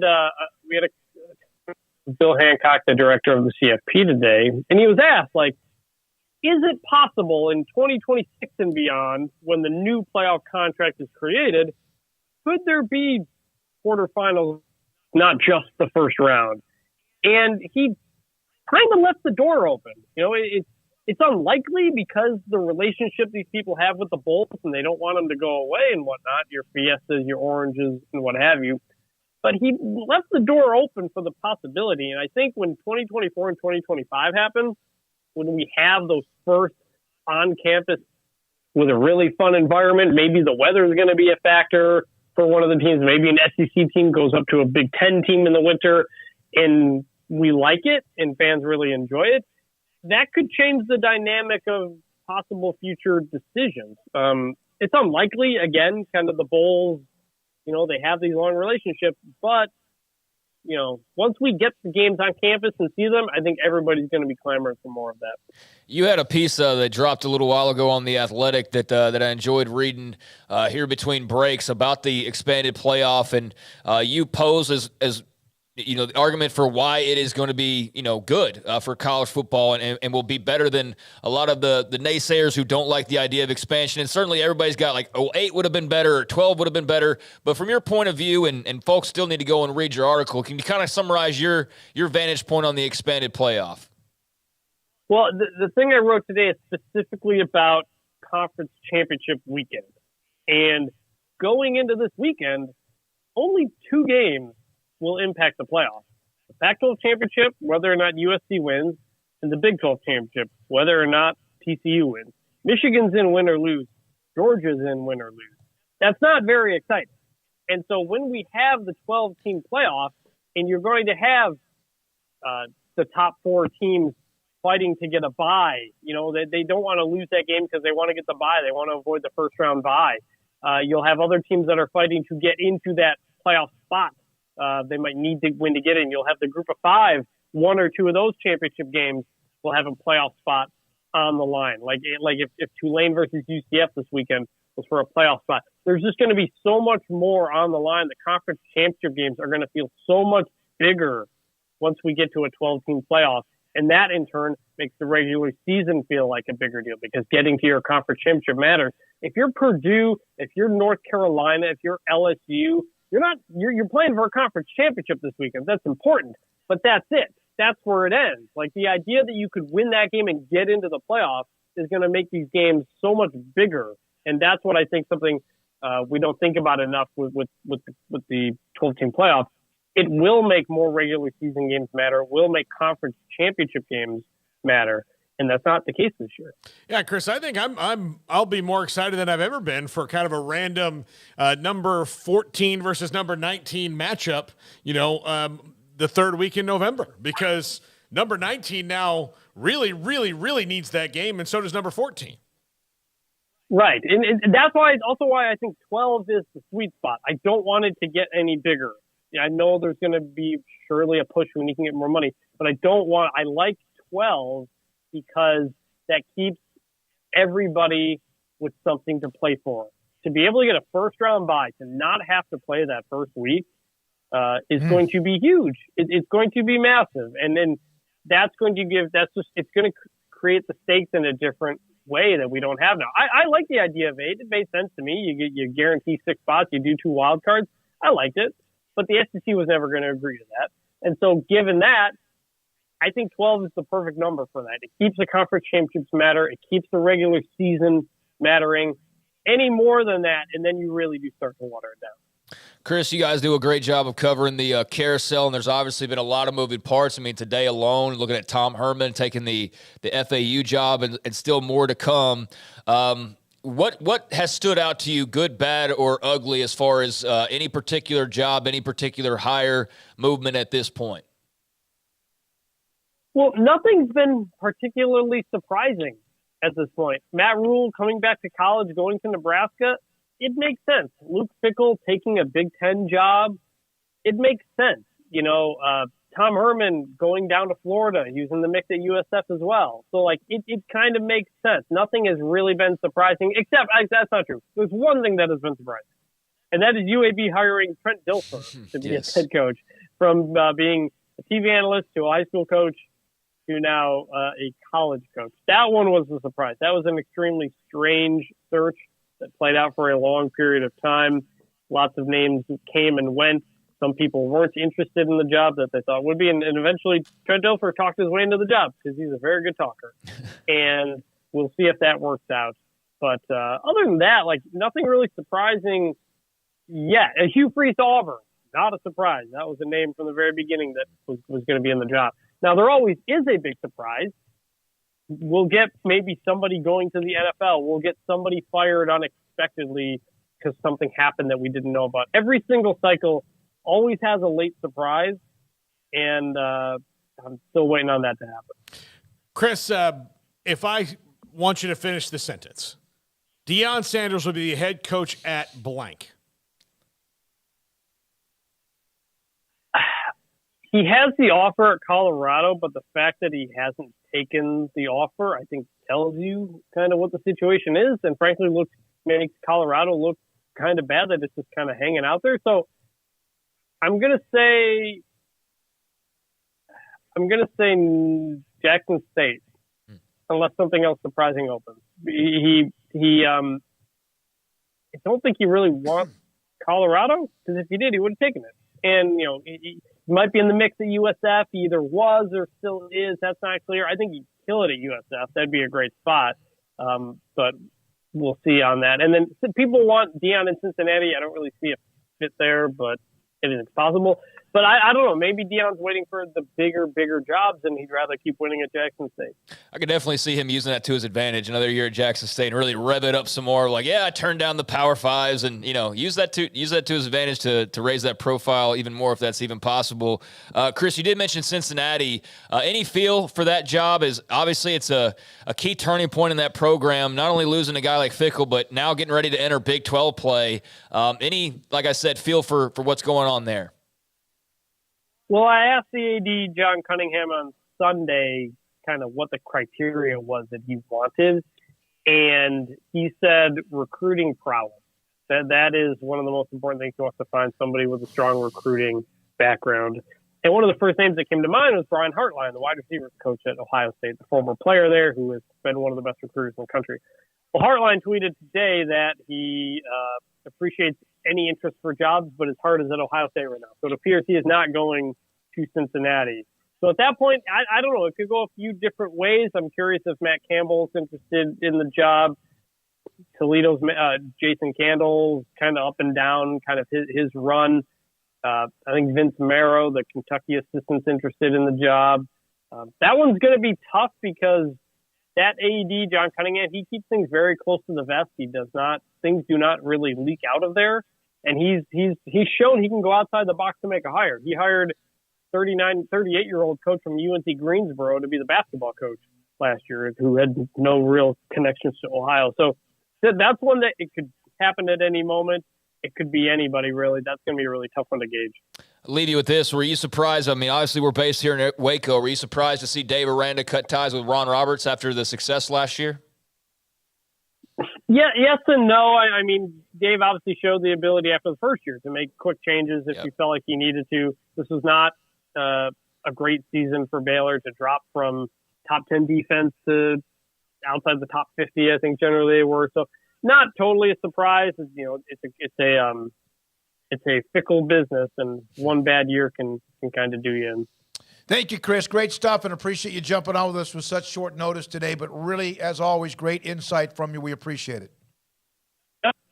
Chris Vannini, theathletic.com. He's written an article about the conference championship weekend, about the college football playoff expansion, now that the Rose Bowl has said that they understand that they need to be open-minded, I guess is the best way to put it. It was tough. It's like somebody was mentioned about Ron Roberts. He's kind of he's an older coach, and his personality, maybe it wasn't always a match or what. If you win and you have success, you do that. But if you don't have success, then sometimes that can be an issue. It's hard to change when you get to a certain age. It is. It's sometimes hard to change even if you're at a young age, who your personality or who you are.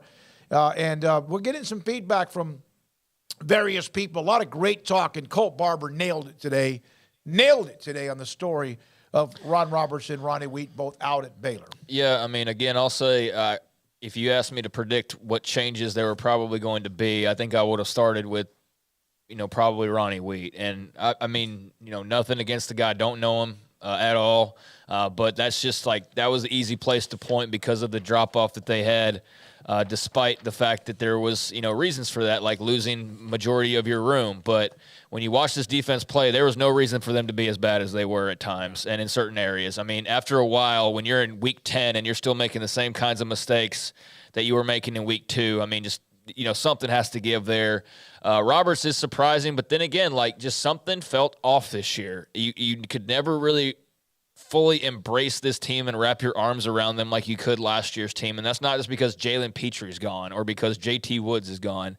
There was just something off from day one.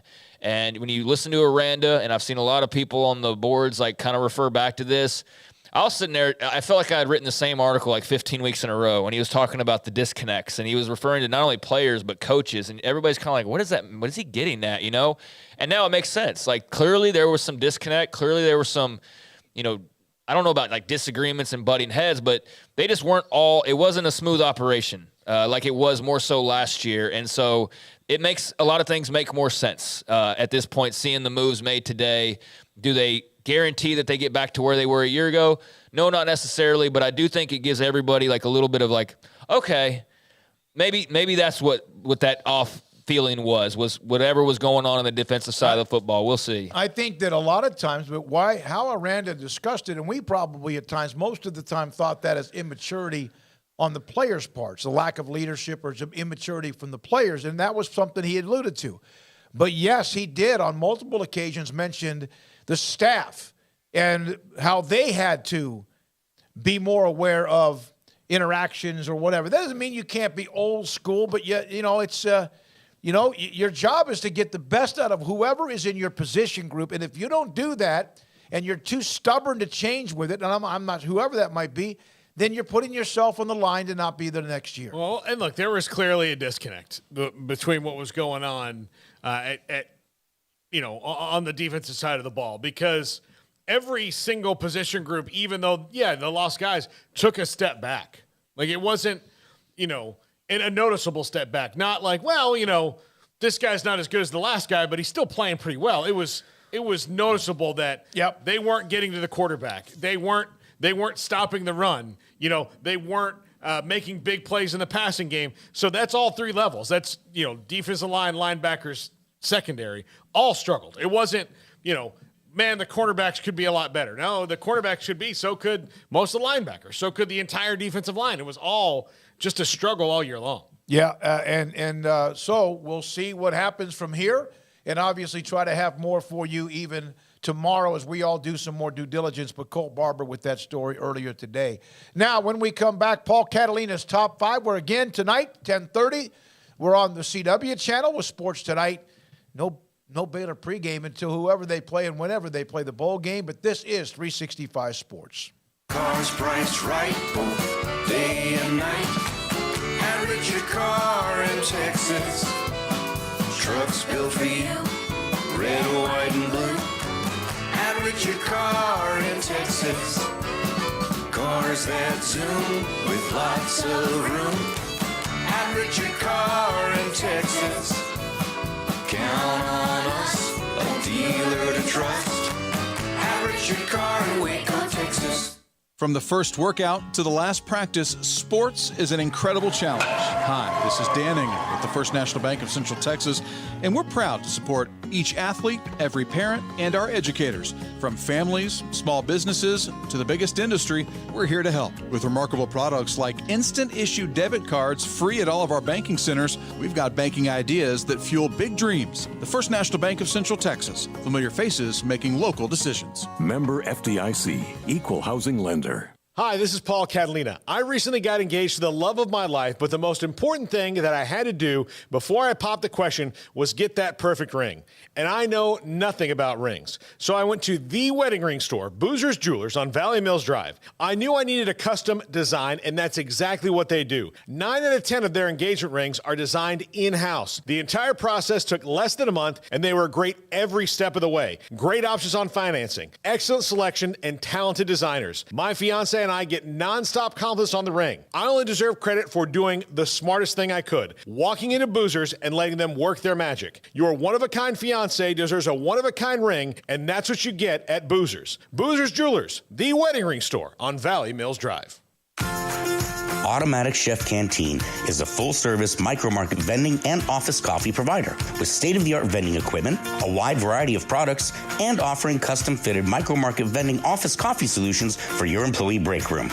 You want a full break room solution and a workplace oasis? Well, Automatic Chef Canteen, locally owned and operated for over 50 years in Central Texas, also includes in-house mechanics on call 24/7 for fast, reliable service and maintenance. Automatic Chef Canteen, 6900 Imperial Drive in Waco, or online at automaticchefcanteen.com.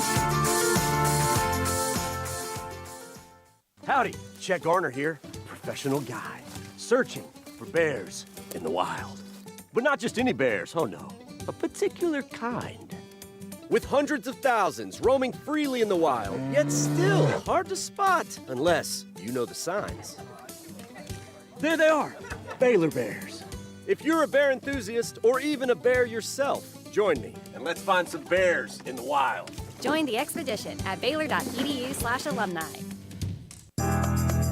Riverbend Liquor and Wine, Lakeshore Drive, North 19th Street, right behind the bank, is a hidden gem in Waco. If you're a fan of bourbon, especially local Texas bourbons, that's where you gotta go. Balcones, TX, Devil's River, whatever it is, they've got it. Riverbend Liquor and Wine, plus the best selection of craft beers in Waco, seasonally churned out throughout the year. Whether it's spring, summer, fall, or winter, Riverbend Liquor and Wine, best selection of craft beers, a speedy drive-through window, and excellent customer service. Find out more on Instagram or just go by and see them. Lakeshore Drive at North 19th Street behind the bank.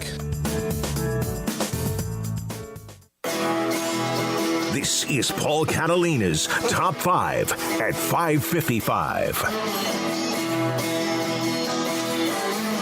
Top 5 Hudson Card fits for Hudson Card. I guess I could look on the screen and see it there. But Hudson Card has entered the transfer portal, as we all know, and will be one of the most sought-after players, I think. I would think so. If not, maybe, there's going to be somebody in there that's got a higher profile than Hudson Card here in the coming days, because there always usually is. But I would think, based on how highly he was recruited and, where he's coming from, where he came from in high school, how many offers he had, that there's not going to be many people who are much more sought after, especially given the position at quarterback than him. Number 5, UCLA under Chip Kelly. Hudson Card's pretty athletic.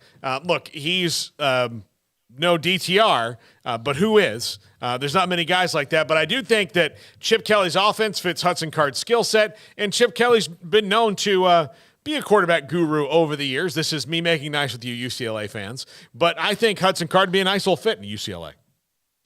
Yeah, sure. DTR, I'm curious to see what his prospects are after this year, how he's viewed. But he obviously had a very good season, and they had their golden opportunities. Couldn't quite get over the mountaintop, but climbed up pretty far. Had a great year. So yeah, I mean, anybody with a quarterback guru, I think, or in need of a quarterback is going to be interested in Hudson Card. But yeah, Chip Kelly, I could see that. Yeah. Number 4, Miami, under Mario Cristobal and Josh Gaddis.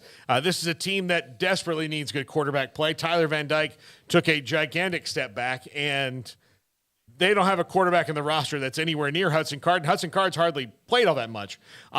That's how bad the quarterback play was at Miami this year. And they need somebody. He's more steady and tough, and I think would help that and fits Mario Cristobal's personality a little bit. Right now, though, if you're looking to go to Miami and win right away, I don't think that's necessarily what they're going to do next year. They have a bigger talent problem than I think they realized going in, even with NIL and all that.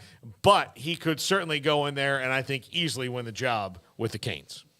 Yeah, I was disappointed in Tyler Van Dyke's overall year. I thought maybe just those couple of viewings, like weeknight games last year, at least what it feels like are my memories of watching Tyler Van Dyke, that he was going to have a nice little season, and that was not the case, but that was, the case for pretty much that entire program. So they need to do something. I know Mario's not like on a short leash already because they've got far too much invested in him, but this was a disaster compared to expectations. There was no fan base talking more trash in the preseason than Miami fans, by far. And they absolutely laid an egg this year with Cristobal. So, I mean, if they need to improve talent at quarterback, I think Hudson Card's right there at the top of the list. And, I'm not sure of his interest level. That's the great thing for him is he's basically just starting recruiting all over again, but with probably even more of a high-profile sort of tier to start off with. So than being a state championship quarterback at Lake Travis. Higher than that. So. Now he's played a little bit at Texas, is showing his chops, and every school that's in need of a quarterback is going to be calling for. Yeah. Number 3, just up the road in Gainesville, Florida.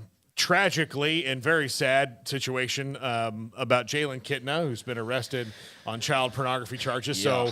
So that is a person who's not going to be in the starting battle next year. And we don't know what Anthony Richardson's going to do yet, but if you listen to most NFL draft prognosticators, Anthony Richardson is out the door. I mean, he is going to go to the draft. Edgar Thompson, who we have on all the time that covers the Gators, he said very early on that Anthony Richardson is going to go to the draft. I don't know if he should necessarily do that now. When he is on, you can see it. But he still has those times of being off where I think another year in college would benefit him. You once said, and you brought up the name of a player that I should have washed your mouth out with soap, that he has, in your opinion, he has at least some traits of Vince Young. Yes. He's not as much of a runner as he is. No one was like Vince Young. Didn't Vince have to go from sophomore to junior year and grow up when they finally let him just do his thing? Yeah, I think so. And where I compare him to is he's big enough to where when a big defensive lineman or linebacker gets their mitts on him, he can throw them off. Or they just bounce off. And just bounce off. And he's got a laser rocket of an arm. The problem is that, where Vince never really had this, where, he had those times at Texas where he wasn't quite his fully formed Vince Youngness, but he never went, 1 for 20 and a half. Just like Anthony Richardson goes from 100 to 0, and he needs to develop because I don't think that's his, he's not his full potential yet. It's like his engine and his pistons are off. Going to the NFL right now might be maybe too soon, but this back to Hudson Card, if he does go, Florida's got Jack Miller, who transferred in from Ohio State, that would be the leader in the clubhouse going into spring, and then they've got Jaden Rashada coming in as a commit. So they've got bodies, and I don't know if Jaden Rashada is coming in the spring or not, but someone with starting experience, Hudson Card fits this really well. Yeah, I mean, if they're not planning on Rashada, that's the thing is I didn't, look ahead of time and see like the recruiting pool and who's got who and all of that. I mean, I guess the portal kind of just makes everything a little bit muddier. But, I mean, yeah, so long as they haven't promised Rashada something, because we know there's money involved there. Yeah. How much you want to have invested in 2 quarterbacks, and one of them is clearly going to be sitting on the sidelines. Like, that's the thing, is some of these schools are going to find themselves with, like, 3 quarterbacks on payroll and something having to give. Now, obviously, they just burn money most places, so that's not a big deal. But, yeah, I don't think that's a situation you want to create if you don't have to. So, yeah, a lot of those young guys coming in are going to have a big impact, I'm sure, on where he goes. Yeah. Number 2, Auburn. None of the quarterbacks at Auburn worked out this year. They got in the transfer portal for 2 of them, and they had a ton of injuries, and nothing really worked out. And this is now a new regime under Hugh Freeze, and I'm sure he'll make work the best he can with whatever they do have in the roster. But I would think it foolish you not to think that he's not going to go in the portal and grab a quarterback. And, with the alumni maybe willing to help out a little bit now under a new coach, might get Hudson Card in there with some nice little Skrilla. I should know this, but I don't. Who was the quarterback at Liberty this year? They had multiple quarterbacks because guys kept getting hurt. But the one that they Charlie Brewer was their original starter. Yeah. And he got hurt like in the first month. What was it, the first couple weeks or first month? I don't even recall at this point. The first game. The one that I could see going to Auburn's already been dismissed from one SEC program, so he'd fit in with Hugh Freeze just great. Caden Salter from Cedar Hill played for Liberty, and he played pretty well in relief of Charlie Brewer, and then he got hurt. He was originally dismissed from Tennessee, and that's how he ended up at Liberty. I could see Caden Salter as being a guy that they potentially look at. And my comment about the young quarterbacks having an effect, I don't think Hudson Card's running from any place with some freshman quarterback. I don't think he gives a damn. But I do think if you're a school who's got like some investments already, I don't know that you go and grab Hudson Card without being very careful about that, is what I was trying to say. But, yeah, I could definitely see Auburn as a place in need of a quarterback. But, yeah, it wouldn't shock me if Caden Salter was more their flavor. After you do one, I'm going to read some of the suggestions in the chat room. Yeah, great. Number 1, Notre Dame. This is a team, I think, if they got consistent quarterback play throughout this season, look, they rallied and did well, but Marcus Freeman needs that going forward. Their defense is going to be pretty good as long as Marcus Freeman's there, and they're going to get really good defensive players and athletes. But I do think they need to find that consistency at quarterback, and I think Hudson Card fits what Tommy Rees wants to do there. So I think this would be a big one, and I think they're pretty much open for business here. Wouldn't be surprised to see Brennan Armstrong also Notre Dame, because, again, that's a grad transfer, gives some time for their young guys. I know they've got some young quarterback commit coming in, so Brennan Armstrong might be a better fit there, maybe, but if I'm picking out of Notre Dame, I'm picking Hudson Card over Brennan Armstrong. Who was your number 5?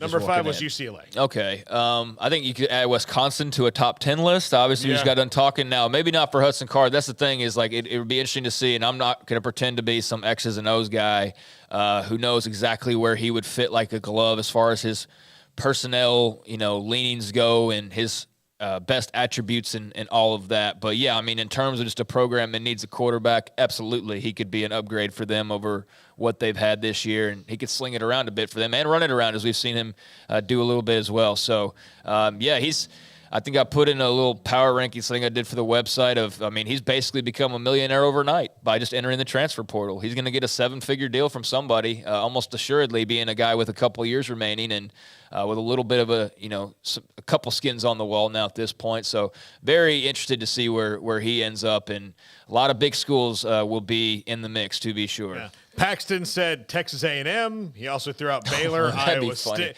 Iowa State, and Oklahoma State. I've thought about Oklahoma. I mean, yeah, like all the schools in this region, because, I mean, Spencer Sanders, I don't know what his plan is as far as coming back or not. I don't know what his NFL hopes really are either. So I would think he's gone. And based on what we saw, I don't think there's anybody standing in his way at Baylor. I mean, that'd be interesting, although Shapen's played a full – I don't know, but you'd at least look into it, I think. A&M certainly look into it. I just wonder how hardcore of a Longhorn he is where, like, there are certain schools that, no, I can get money elsewhere. I'm not going to go put on an Aggies jersey or Bears jersey. I do think for A&M, the least of their worries, honestly, because Connor Wigman looked like pretty good. Like, I think they probably need to double down on that for a little while, but – again, what have they been doing? Yeah, I mean, they've been through a revolving door of just okay, right? Yeah. So, Hey, I want to say this. Thank you, Paul. Appreciate it. And also the chat room, some great discussion today from the Dave Aranda decisions on Ron Roberts and Ronnie Wheat to transfer portal with the top 5 today to coaching changes. G.J. Kenny will be at Texas State, and we'll get him once all that gets signed, sealed, and delivered to be on this show. Also, so much with the college football playoff. And then, there's some championship games. And we have another day to discuss them, and we'll do our picks tomorrow on the conference championship games from as many as we can. Jacob Wilson came in for Garrett. Garrett had to go be a part of or avoid a parade to get home and not get stuck. Paul Catalina, Craig Smoak, thanks to all of you in the chat room. And also, I was able to respond to a lot of you today on the text line. I hope you got it. I can't do them all, but we do appreciate all of them, so don't stop. Our sponsors are amazing. Another month of 365 Sports. Pioneer's still in pipe. Grand opening will be this Monday. And I will get more information and details to you on what they do. A fantastic sponsor of the show. Have a great evening. I'm David Smoak. Good night, 365 Sports.